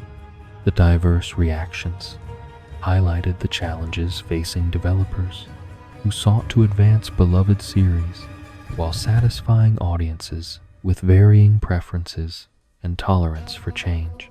The period between 1996 and 2002 established three-dimensional gameplay as the primary direction for Mario's future adventures, while revealing both the possibilities and limitations inherent in technological advancement. The successful transition from two-dimensional to three-dimensional gameplay proved that Mario's essential appeal transcended specific technical implementations, residing instead in fundamental design principles related to character control, level design, and player empowerment. The challenges encountered during this transition provided valuable insights that would guide future developments while demonstrating the importance of maintaining core values even while embracing radical technological change. These years of three-dimensional experimentation ultimately strengthened Mario's position as gaming's most adaptable and enduring character by proving that his appeal could survive and thrive within completely new technological paradigms. The lessons learned during this revolutionary period would inform decades of subsequent development while establishing principles that would guide not only Mario's future adventures, but three-dimensional game design across the entire industry. Most importantly, this era demonstrated that meaningful innovation required both technical excellence and deep understanding of the fundamental characteristics that made interactive experiences compelling and accessible to diverse audiences. The introduction of Nintendo's Wii console in 2006 brought with it revolutionary motion control technology that would once again challenge the development team to reimagine how Mario's adventures could be experienced and expressed through interactive media. This new paradigm shift demanded not merely adaptation of existing gameplay concepts, but fundamental reconsideration of how players would physically engage with Mario's world through intuitive body movements that translated into meaningful in-game actions. The creative possibilities offered by motion controls promised to bridge the gap between physical and digital interaction in ways that had previously existed only in the realm of science fiction and technological speculation. Super Mario Galaxy emerged from this technological revolution as both a showcase for the Wii's innovative capabilities and a return to the pure platforming excellence that had defined Mario's most beloved adventures. The development team faced the unique challenge of creating gameplay experiences that would feel natural and intuitive to players using motion controls while maintaining the precision and responsiveness that had become synonymous with Mario's movement mechanics.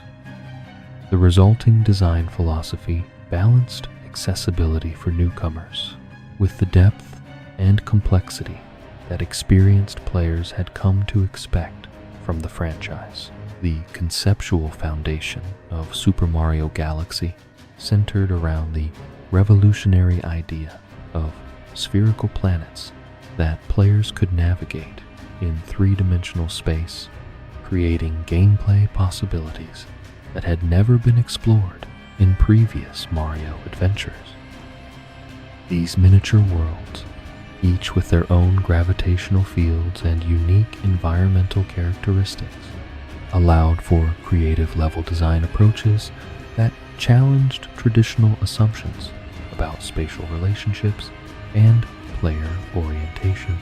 The spherical geometry created opportunities for surprising reveals, hidden areas, and perspective shifts that kept players constantly engaged while exploring each carefully crafted celestial environment. The technical implementation of spherical planet gameplay required sophisticated programming solutions to handle the complex gravitational mechanics that governed Mario's movement across curved surfaces. Players could walk completely around small planets, experience gravity shifts as they moved between different celestial bodies, and navigate three-dimensional space in ways that felt both magical and logically consistent within the game's fantastical framework. The seamless transitions between different gravitational orientations created a sense of wonder and discovery that captured the essence of space exploration while maintaining the accessible gameplay that characterized all successful Mario adventures. The development team recognized early in the design process that traditional enemy encounter mechanics would require significant modification to accommodate the spherical planet concept and motion control input methods. Simply jumping on enemies while remaining a core mechanic would prove difficult to execute precisely when players were navigating curved surfaces and dealing with constantly shifting gravitational orientations. The solution came through embracing the Wii Remote and Nunchuck's motion sensing capabilities to create an entirely new form of combat interaction that felt both natural and empowering. The spin attack emerged as Super Mario Galaxy's signature innovation, allowing players to defeat enemies and interact with environmental elements through intuitive circular motions of the Wii Remote. This mechanic transformed what might have been a limitation into a distinctive feature that differentiated Galaxy from all previous Mario games, while maintaining the series' commitment to accessible, immediately understandable controls. The spin attack's effectiveness against a wide variety of enemies and its utility in solving environmental puzzles demonstrated how motion controls could enhance rather than complicate traditional gameplay mechanics. The integration of motion controls extended beyond combat applications to encompass environmental interaction, puzzle solving, and traversal mechanics that took full advantage of the Wii's unique input capabilities. Players could manipulate cosmic elements, guide Mario through space using pointer controls, and interact with the game world in ways that felt remarkably intuitive despite their technological sophistication. The successful implementation of these motion-based interactions proved that innovative control schemes could enhance player immersion without sacrificing the precision that remained essential to challenging platforming gameplay. The visual presentation of Super Mario Galaxy represented a significant leap forward in the series' artistic ambition and technical achievement, creating cosmic environments that conveyed both the vastness of space and the intimate detail that made each planet feel unique and memorable. The game's art direction balanced realistic astronomical elements with the whimsical fantasy aesthetics that had always characterized Mario's universe, resulting in environments that felt both scientifically plausible and magically enchanting. The successful integration of these diverse visual elements demonstrated the franchise's continued evolution while maintaining its essential charm and accessibility. The orchestral soundtrack composed for Super Mario Galaxy marked another significant milestone in the series' audio design, featuring full symphonic arrangements that elevated the emotional impact of Mario's cosmic adventure. The sweeping musical compositions perfectly complemented the grand scale of space exploration, while maintaining the melodic accessibility that had always characterized Mario's audio identity.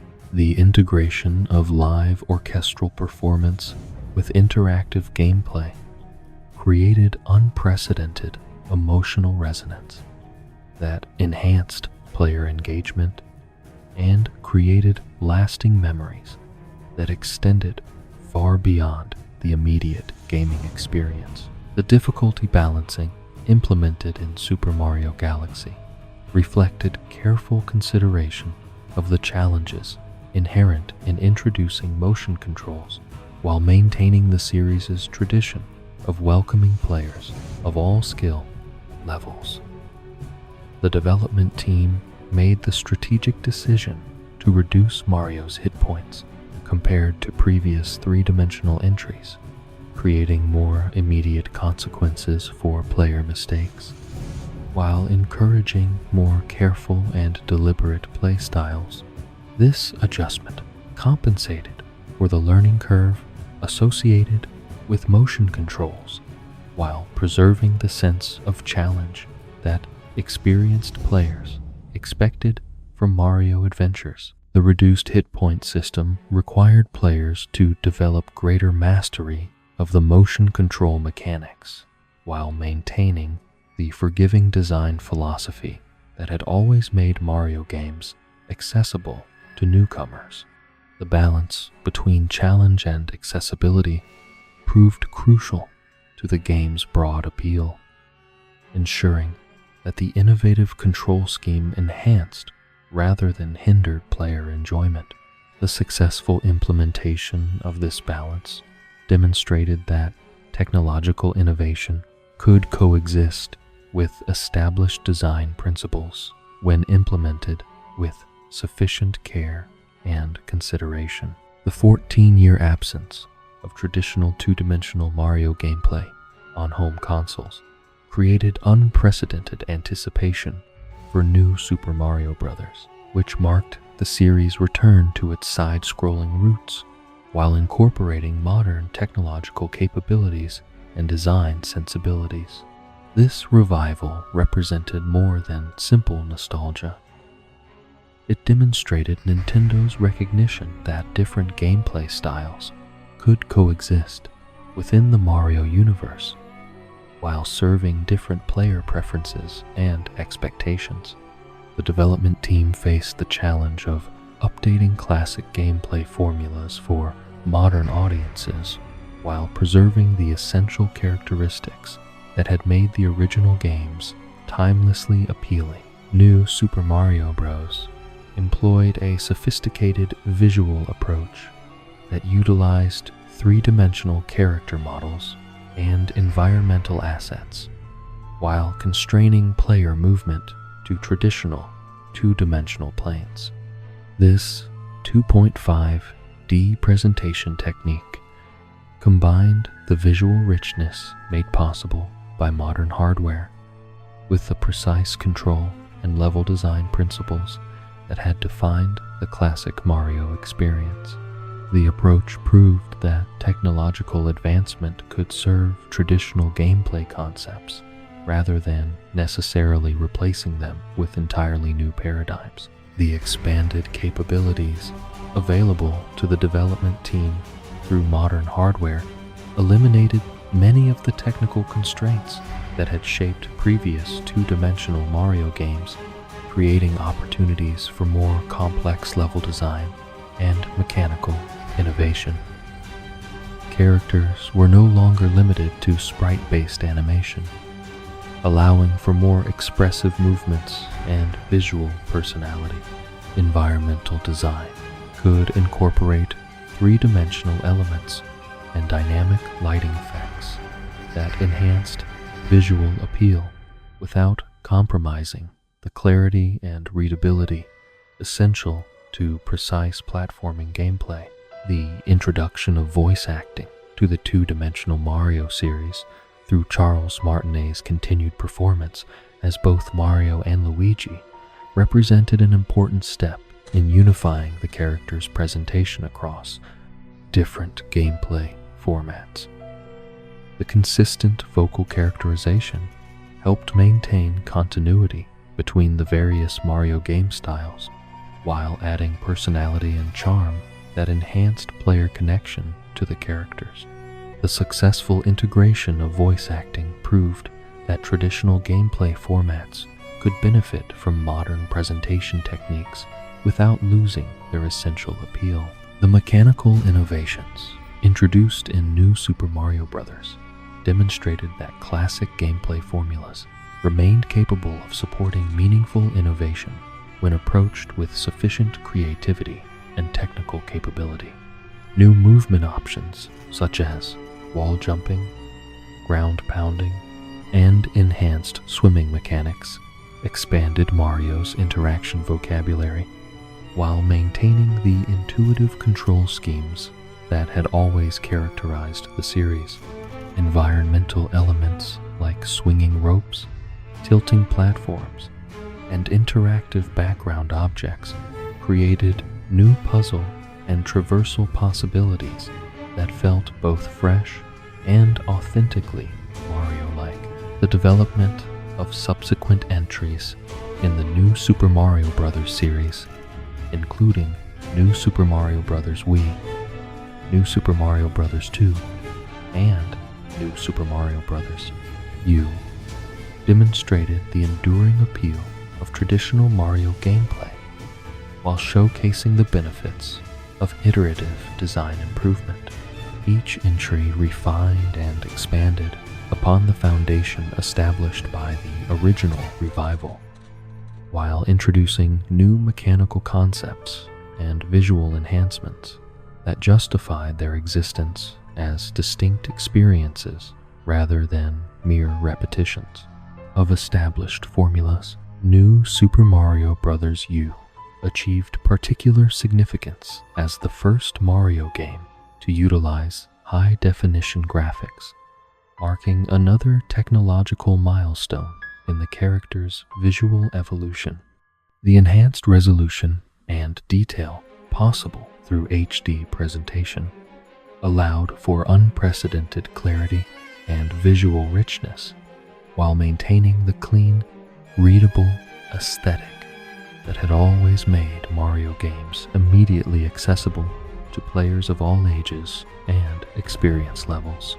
The successful transition to high-definition graphics proved that Mario's visual appeal could continue to evolve and improve without losing the timeless characteristics that had made him universally recognizable.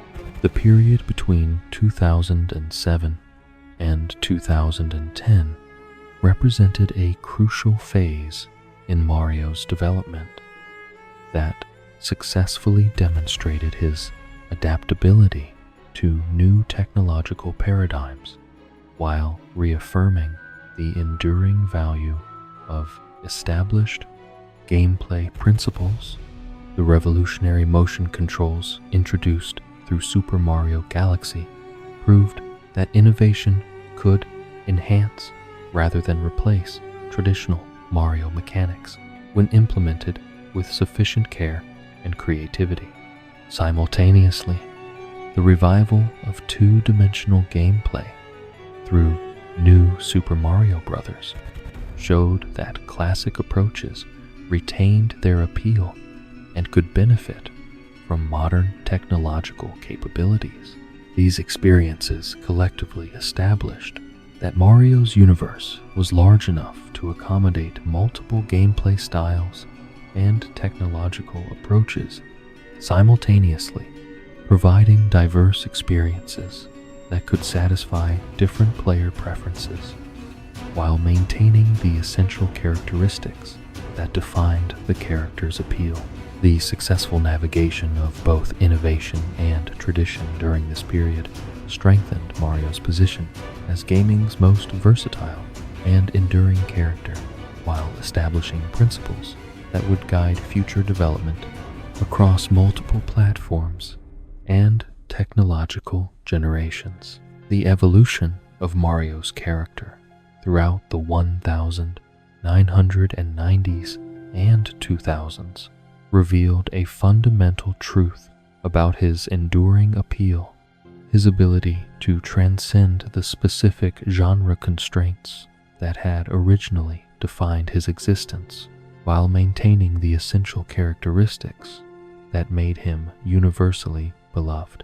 This expansion beyond traditional platforming adventures demonstrated Nintendo's recognition that Mario possessed sufficient charisma and flexibility to anchor entirely different types of gaming experiences, from medical puzzles to athletic competitions, from role-playing epics to educational software. The systematic exploration of these diverse genres would ultimately establish Mario as gaming's most versatile protagonist, while revealing new facets of his personality and capabilities. The debut of Dr. Mario in 1990 marked the character's first significant departure from platforming gameplay, transforming the heroic Plumber into a medical professional dedicated to eliminating viruses through strategic pill placement and color matching.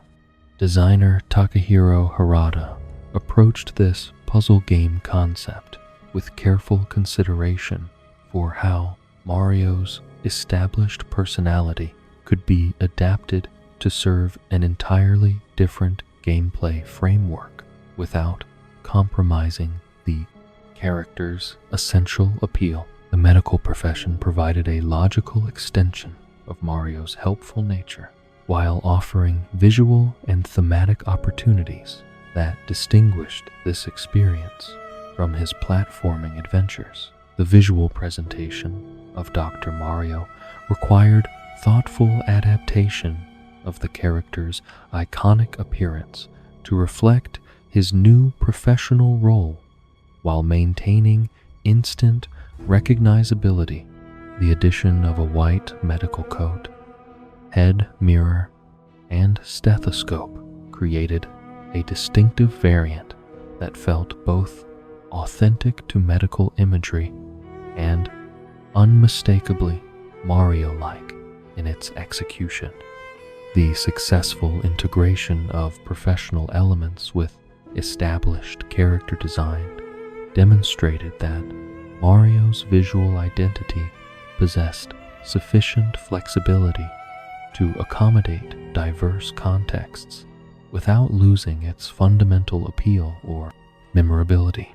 The puzzle mechanics of Dr. Mario games centered around strategic thinking and pattern recognition, rather than the reflexes and timing that characterized platforming adventures, proving that Mario's appeal extended beyond specific gameplay requirements to encompass broader entertainment values. The color matching challenges required players to think several moves ahead while managing increasingly complex arrangements of pills and viruses, creating intellectual satisfaction that complemented the immediate gratification typically associated with Mario's jumping abilities. The successful transition between these vastly different gameplay styles demonstrated the character's remarkable adaptability across diverse, interactive experiences. The enduring popularity of the Dr. Mario series, which continued to receive new entries and updates for decades after the original release, proved that audiences welcomed Mario's presence in non-platforming contexts when the experiences were crafted with sufficient care and creativity. The 30th anniversary celebration of the series in 2020 included special 8-bit renderings of Dr. Mario's original appearance, demonstrating both the longevity of the concept and Nintendo's continued commitment to honoring the character's diverse incarnations across different gameplay genres and visual presentations. The development of Mario's sports game appearances began with surprisingly humble origins, as the character's presence in the 1984 golf game initially remained unofficial and unnamed. The golfer character bore visual similarity to Mario through red clothing and distinctive mustache, but the developers avoided explicit identification to maintain flexibility in character usage and avoid potential licensing complications. This cautious approach reflected the uncertain status of video game characters as intellectual property during the medium's early development, when few companies possessed clear strategies for character management across multiple projects. The transformation of this unnamed golfer into an officially recognized Mario appearance occurred through the 1991 guidebook acknowledgement and subsequent re-release modifications that made the connection explicit. This retroactive character assignment demonstrated how intellectual property concepts evolved alongside the gaming industry itself, with companies gradually recognizing the value of maintaining consistent character identities across diverse gaming experiences. The official confirmation of Mario's golfing debut established precedent for his future appearances in athletic competitions, while highlighting the collaborative relationship between development teams and marketing departments in character management.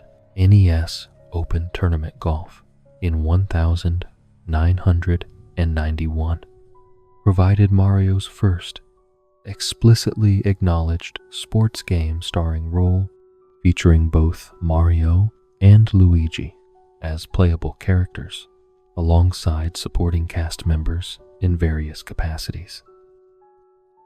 The character sprite design work by E.G. Aonuma represented his inaugural project in graphical art design, demonstrating how Mario's sports appearances provided opportunities for emerging talent to contribute to established franchises while learning fundamental skills that would influence their future creative development.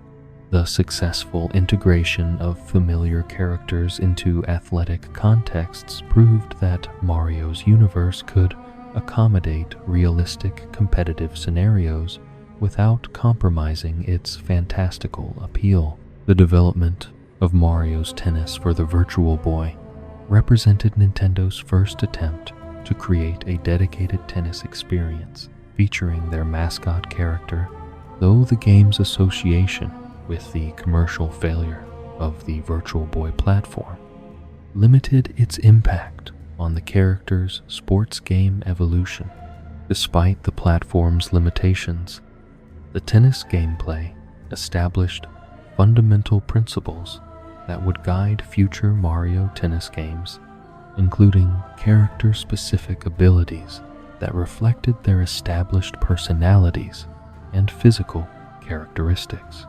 Mario's all-around average skill set perfectly embodied his everyman appeal, while providing balanced gameplay that welcomed players of varying skill levels. Camelot Software Planning's involvement in Mario Tennis development for the Nintendo 64 brought professional sports game expertise to the Mario universe, as the company had previously demonstrated their capabilities through Everybody's Golf for Sony's PlayStation console. This cross-platform experience allowed Camelot to bring sophisticated sports game design principles to Mario's tennis adventures, while adapting their expertise to accommodate the character-driven gameplay that distinguished Nintendo's approach from more simulation-focused competitors.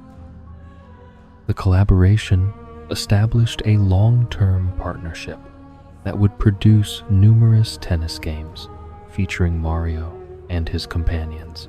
The character-specific abilities implemented in Mario Tennis reflected careful consideration of how established personality traits could translate into meaningful gameplay differences without creating unbalanced, competitive scenarios. Mario's well-rounded capabilities made him an ideal choice for players seeking reliability without extremes, while other characters offered specialized advantages in specific areas such as power, speed, or technical precision. This design philosophy balanced competitive viability with character authenticity, ensuring that each participant felt true to their established identity, while providing distinct strategic options for players to explore and master. The origins of the Mario Kart series emerged from unexpected creative circumstances during Super Mario Kart's development for the Super Nintendo Entertainment System in 1992. The original concept bore no relationship to Mario or any established Nintendo properties, focusing instead on generic racing mechanics and anonymous participants. The transformative moment occurred when developers decided to test how existing Mario characters would appear within the racing framework, leading to the revelation that Mario's presence dramatically improved the overall appeal and marketability of the racing concept. The visual impact of seeing Mario seated within a go-kart proved so compelling that the development team abandoned their original anonymous racer concept entirely, recognizing that the character's presence elevated the experience beyond simple mechanical racing into something more memorable and engaging. This spontaneous, creative decision demonstrated how established characters could transform generic gameplay concepts into distinctive experiences that leveraged audience familiarity while exploring new interactive territories. The successful integration of Mario into racing gameplay established principles that would guide character-based racing games across the industry for decades to come. The sprite-based presentation of Mario Kart participants required sophisticated animation techniques to create convincing three-dimensional movement within the technical constraints of the Super Nintendo Entertainment System. The characters appeared as sprites that rotated through 16 different viewing angles, creating the illusion of three-dimensional presence while maintaining the visual clarity and performance requirements of the hardware platform. This technical approach influenced similar games throughout the era, while demonstrating how creative animation techniques could overcome hardware limitations through clever design and implementation. The crossover potential demonstrated through Mario, Sonic at the Olympic Games represented a remarkable reconciliation between characters that had previously embodied competing corporate philosophies and market positions. The collaboration between Nintendo and Sega, once bitter rivals in the console marketplace, reflected the industry's evolution toward more cooperative relationships that prioritized creative opportunities over territorial competition. The Olympic Games setting provided neutral ground where both character sets could coexist without compromising their individual identities or undermining their respective franchise values.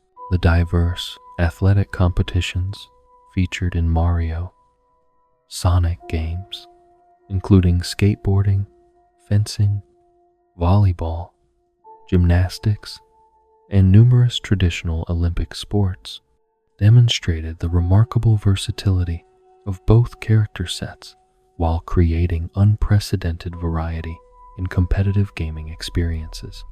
The successful integration of realistic athletic challenges with fantastical character abilities proved that established video game personalities could enhance rather than diminish the authenticity of sports simulations when implemented with appropriate care and respect for both source materials.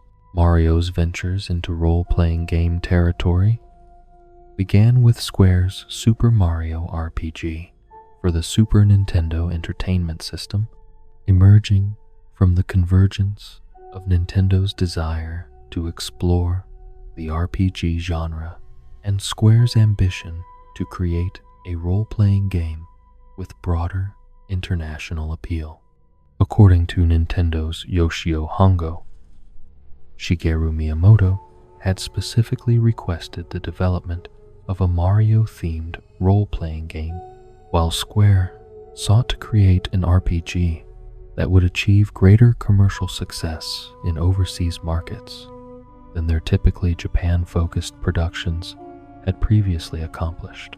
The unique blend of action and role-playing elements implemented in Super Mario RPG reflected careful consideration of how Mario's established gameplay characteristics could be integrated into turn-based combat and character progression systems without losing the immediacy and accessibility that defined his platforming adventures. The timed button press mechanics during combat sequences maintained player engagement during battle phases while providing opportunities for skillful play that transcended simple menu navigation. This hybrid approach influenced numerous subsequent RPGs, while demonstrating that genre conventions could be modified to accommodate character-specific requirements. The commercial and critical success of Super Mario RPG established audience appetite for Mario-themed role-playing experiences, while proving that the character's appeal could extend beyond action-oriented gameplay into more narrative-focused adventures. The game's influence led directly to the development of two distinct RPG series featuring Mario, each exploring different approaches to character-driven storytelling and mechanical innovation within the role-playing framework. The Paper Mario and Mario Luigi series would each contribute unique perspectives on how Mario's universe could support extended narrative experiences. The transition from Super Mario RPG to Paper Mario occurred through complex corporate circumstances involving Square's partnership with Sony for Final Fantasy VII development, which led Nintendo to transfer RPG development responsibilities to Intelligent Systems. Art designer Naohiko Aoyama's decision to convert all characters to two-dimensional representations reflected both artistic vision and technical pragmatism, as the flat visual style provided more appealing graphics than the low polygon three-dimensional models that hardware limitations would have required for complex RPG environments. The Paper Mario series established distinctive narrative approaches that positioned Mario as a silent protagonist whose personality emerged through actions and interactions rather than dialogue or exposition. The numerous ally characters who joined Mario throughout his paper adventures provided narrative voice and character development while allowing Mario to maintain his role as player avatar rather than fully autonomous character. This design philosophy balanced storytelling ambition with the interactive agency that remained fundamental to Mario's appeal across all gaming genres. The Mario Luigi series distinguished itself from Paper Mario through its inclusion of voice acting for both titular characters, allowing Charles Martinet's vocal performances to contribute personality and humor to the role-playing experience. The development team's transition from sprite-based graphics to three-dimensional character models reflected advancing hardware capabilities while maintaining the comedic visual style that had become essential to the series' identity. The decision to preserve two-dimensional character representations within three-dimensional environments demonstrated creative approaches to balancing technological advancement with established aesthetic preferences. The 2013 focus on Luigi within Mario Luigi Dream Team reflected the development team's recognition that Mario's overwhelming presence throughout the franchise sometimes overshadowed other characters who deserved greater narrative attention and character development. By positioning Luigi as the primary story-focused character while maintaining Mario's gameplay significance, the game explored sibling dynamics and individual character growth within the established Mario universe framework. This approach demonstrated that successful franchises could benefit from occasionally shifting perspective while maintaining their core appeal and identity. The expansion of Mario's presence across diverse gaming genres throughout this 20-year period established him as the medium's most versatile and adaptable character, while proving that successful character design transcended specific gameplay requirements to encompass broader entertainment values. The systematic exploration of puzzle games, sports competitions, role-playing adventures, and educational software demonstrated that Mario's essential characteristics could enhance virtually any gaming experience when implemented with sufficient creativity and respect for the character's established identity. Most importantly, these diverse adventures proved that innovation and tradition could coexist within a single character's evolution, creating opportunities for both familiar comfort and surprising discovery within the same beloved universe.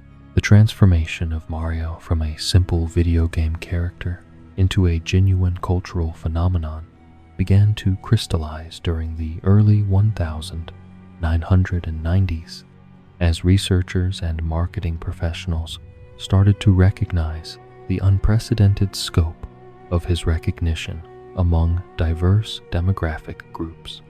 The landmark 1990 national survey that revealed Mario's superior recognition among American children compared to Mickey Mouse represented more than a statistical curiosity.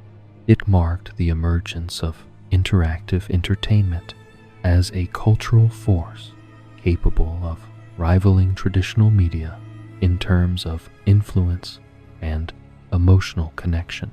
This revelation shocked entertainment industry analysts who had previously viewed video games as a niche market with limited cultural significance.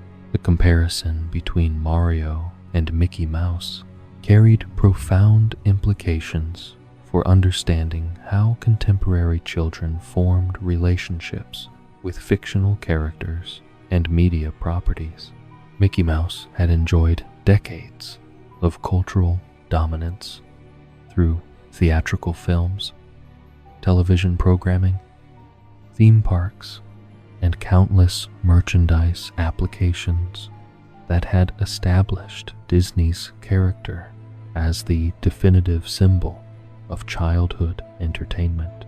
Mario's ability to surpass this entrenched cultural icon demonstrated the unique power of interactive media to create emotional connections that transcended passive consumption, suggesting that participation and agency-enhanced character appeal in ways that traditional entertainment could not replicate. James Coates of the Baltimore Sun captured the cultural significance of this recognition survey through his reporting on author David Sheff's research, which documented Mario's remarkable ascendance in popular consciousness during this crucial period.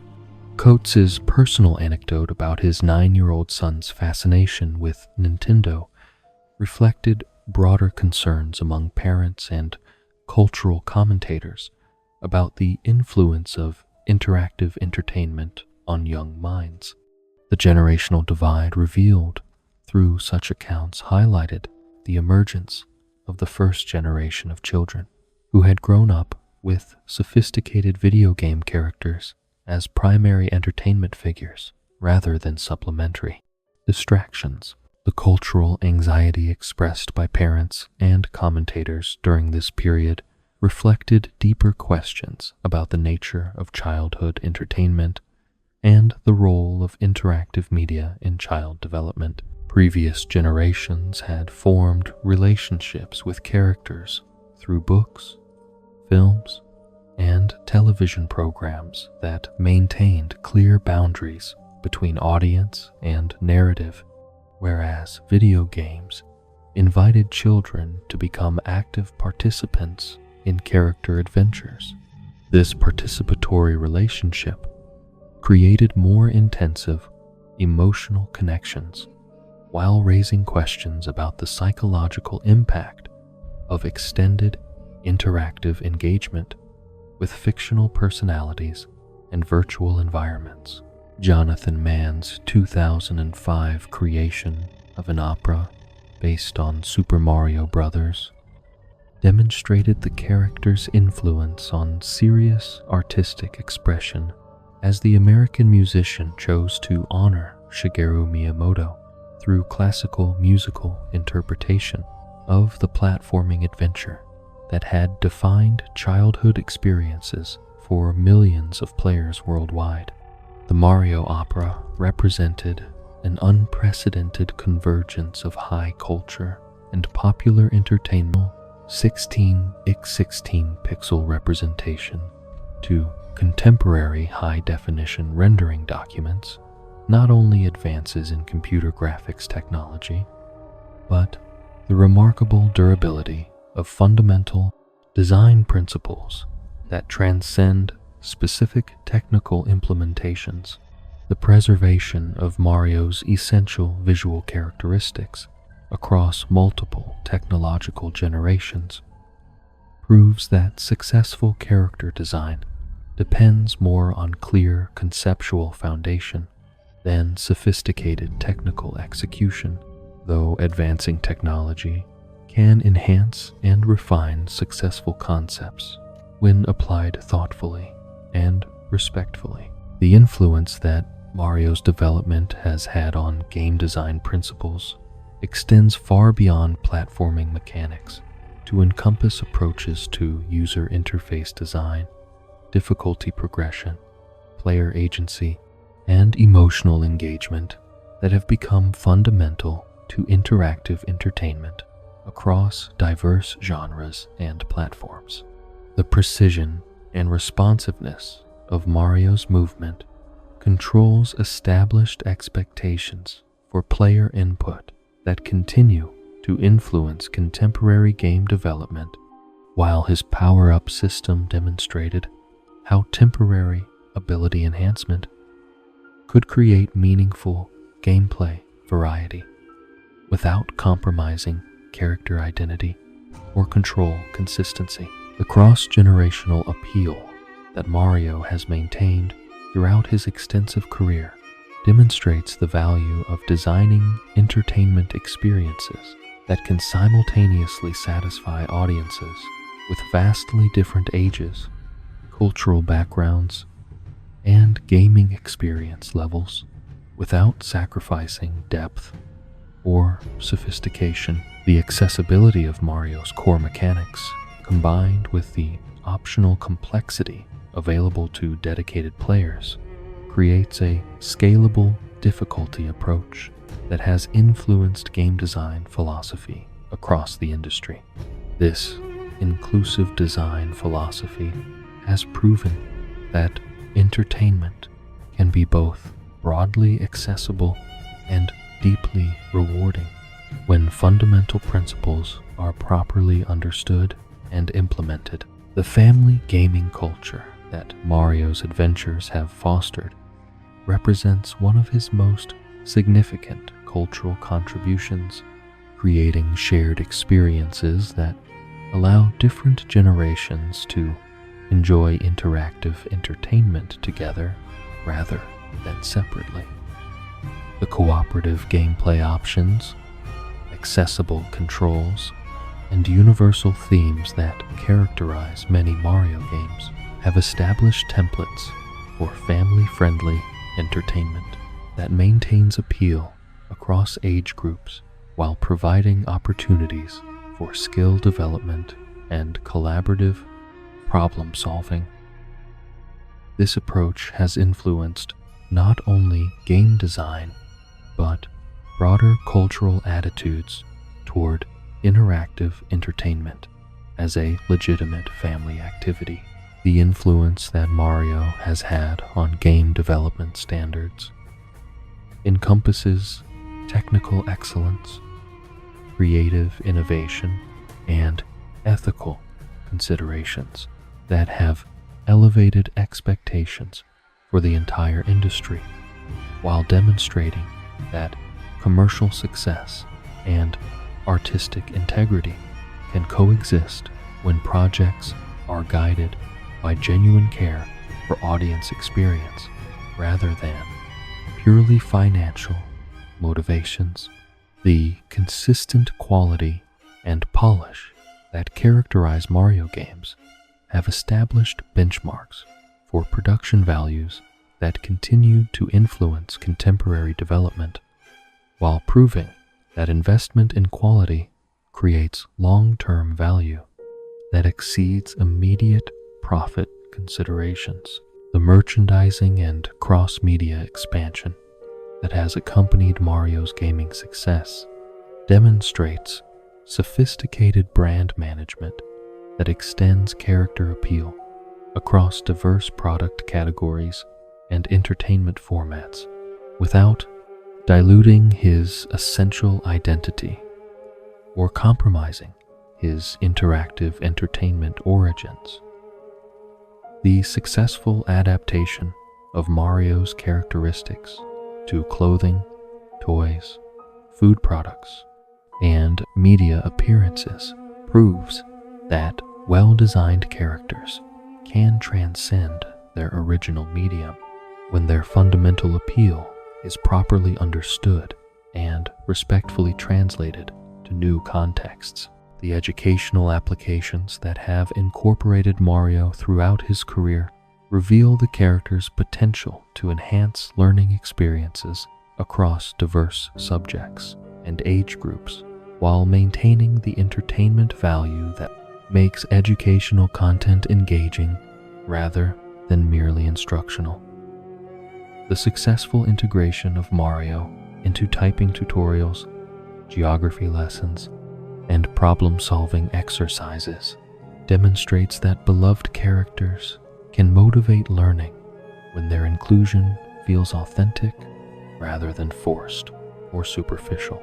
These educational applications have influenced approaches to gamification and character-based learning across multiple educational contexts. The technological innovations that Mario's games have pioneered or popularized have often extended far beyond gaming to influence broader technological development and user interface design across multiple industries and applications. The analog control systems, motion sensing interfaces, and touchscreen mechanics that were refined through Mario's adventures have found applications in diverse technological contexts, while proving that gaming can serve as an effective testing ground for innovative human-computer interaction paradigms. The influence of these innovations demonstrates how entertainment technology can drive broader technological advancement when guided by user-centered design principles. The cultural diplomacy that Mario has facilitated through his universal appeal and non-controversial themes has created opportunities for positive international exchange and mutual understanding that transcend political and cultural boundaries. His appearance in Olympic ceremonies, international competitions, and cultural celebrations demonstrates how entertainment characters can serve as ambassadors for positive values while fostering goodwill between different cultures and nations. This diplomatic function highlights the potential for entertainment to contribute positively to international relations and cultural understanding. The economic impact that Mario has generated throughout his career encompasses not only direct sales revenue, but broader economic activity related to hardware adoption, software development, merchandise production, and tourism that has supported countless jobs and businesses, while contributing to economic development in multiple countries and regions. The success of Mario-themed attractions, events, and products demonstrates how successful entertainment properties can create sustainable economic value that extends far beyond their original context, while providing employment and business opportunities for diverse stakeholders.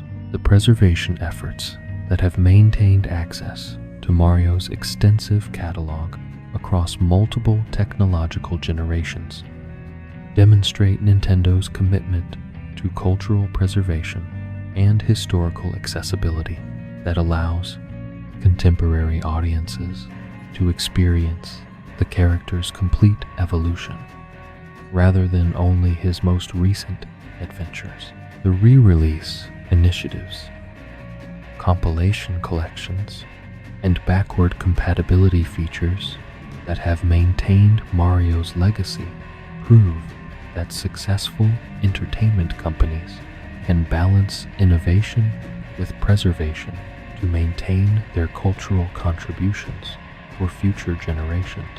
The research and academic study that Mario's impact has generated within fields ranging from game design and computer science to psychology and cultural studies demonstrates his significance as a subject worthy of serious scholarly attention and analysis.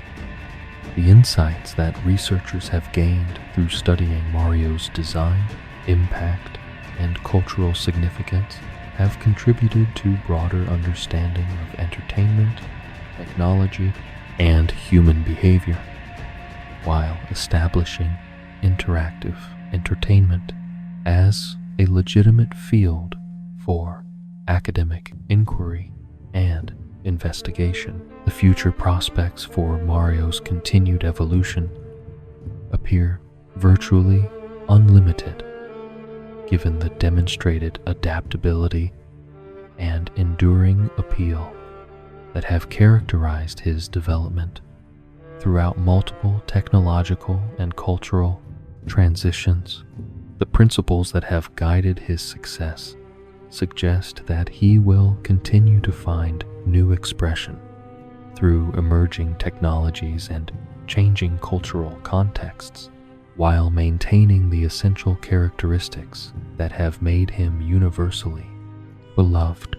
The foundation that has been established through decades of thoughtful development provides a solid basis for continued innovation and creative exploration that can accommodate virtually any future technological or cultural developments, while preserving the fundamental appeal that has made Mario a timeless figure in entertainment history. From a simple carpenter facing an escaped ape to the most recognizable figure in interactive entertainment, Mario's journey reflects the evolution of gaming itself.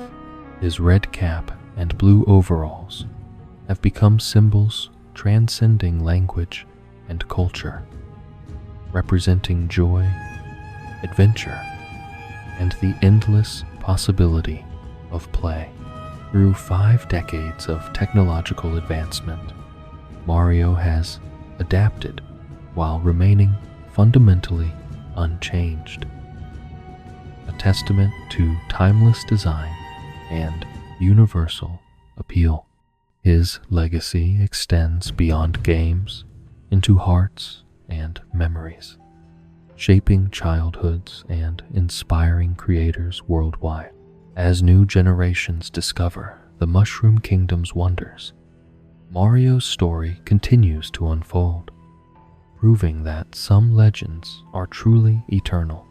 In the vast tapestry of popular culture, few threads run as deep or shine as brightly as this humble plumber's extraordinary tale, forever jumping toward new adventures and capturing imaginations yet to come.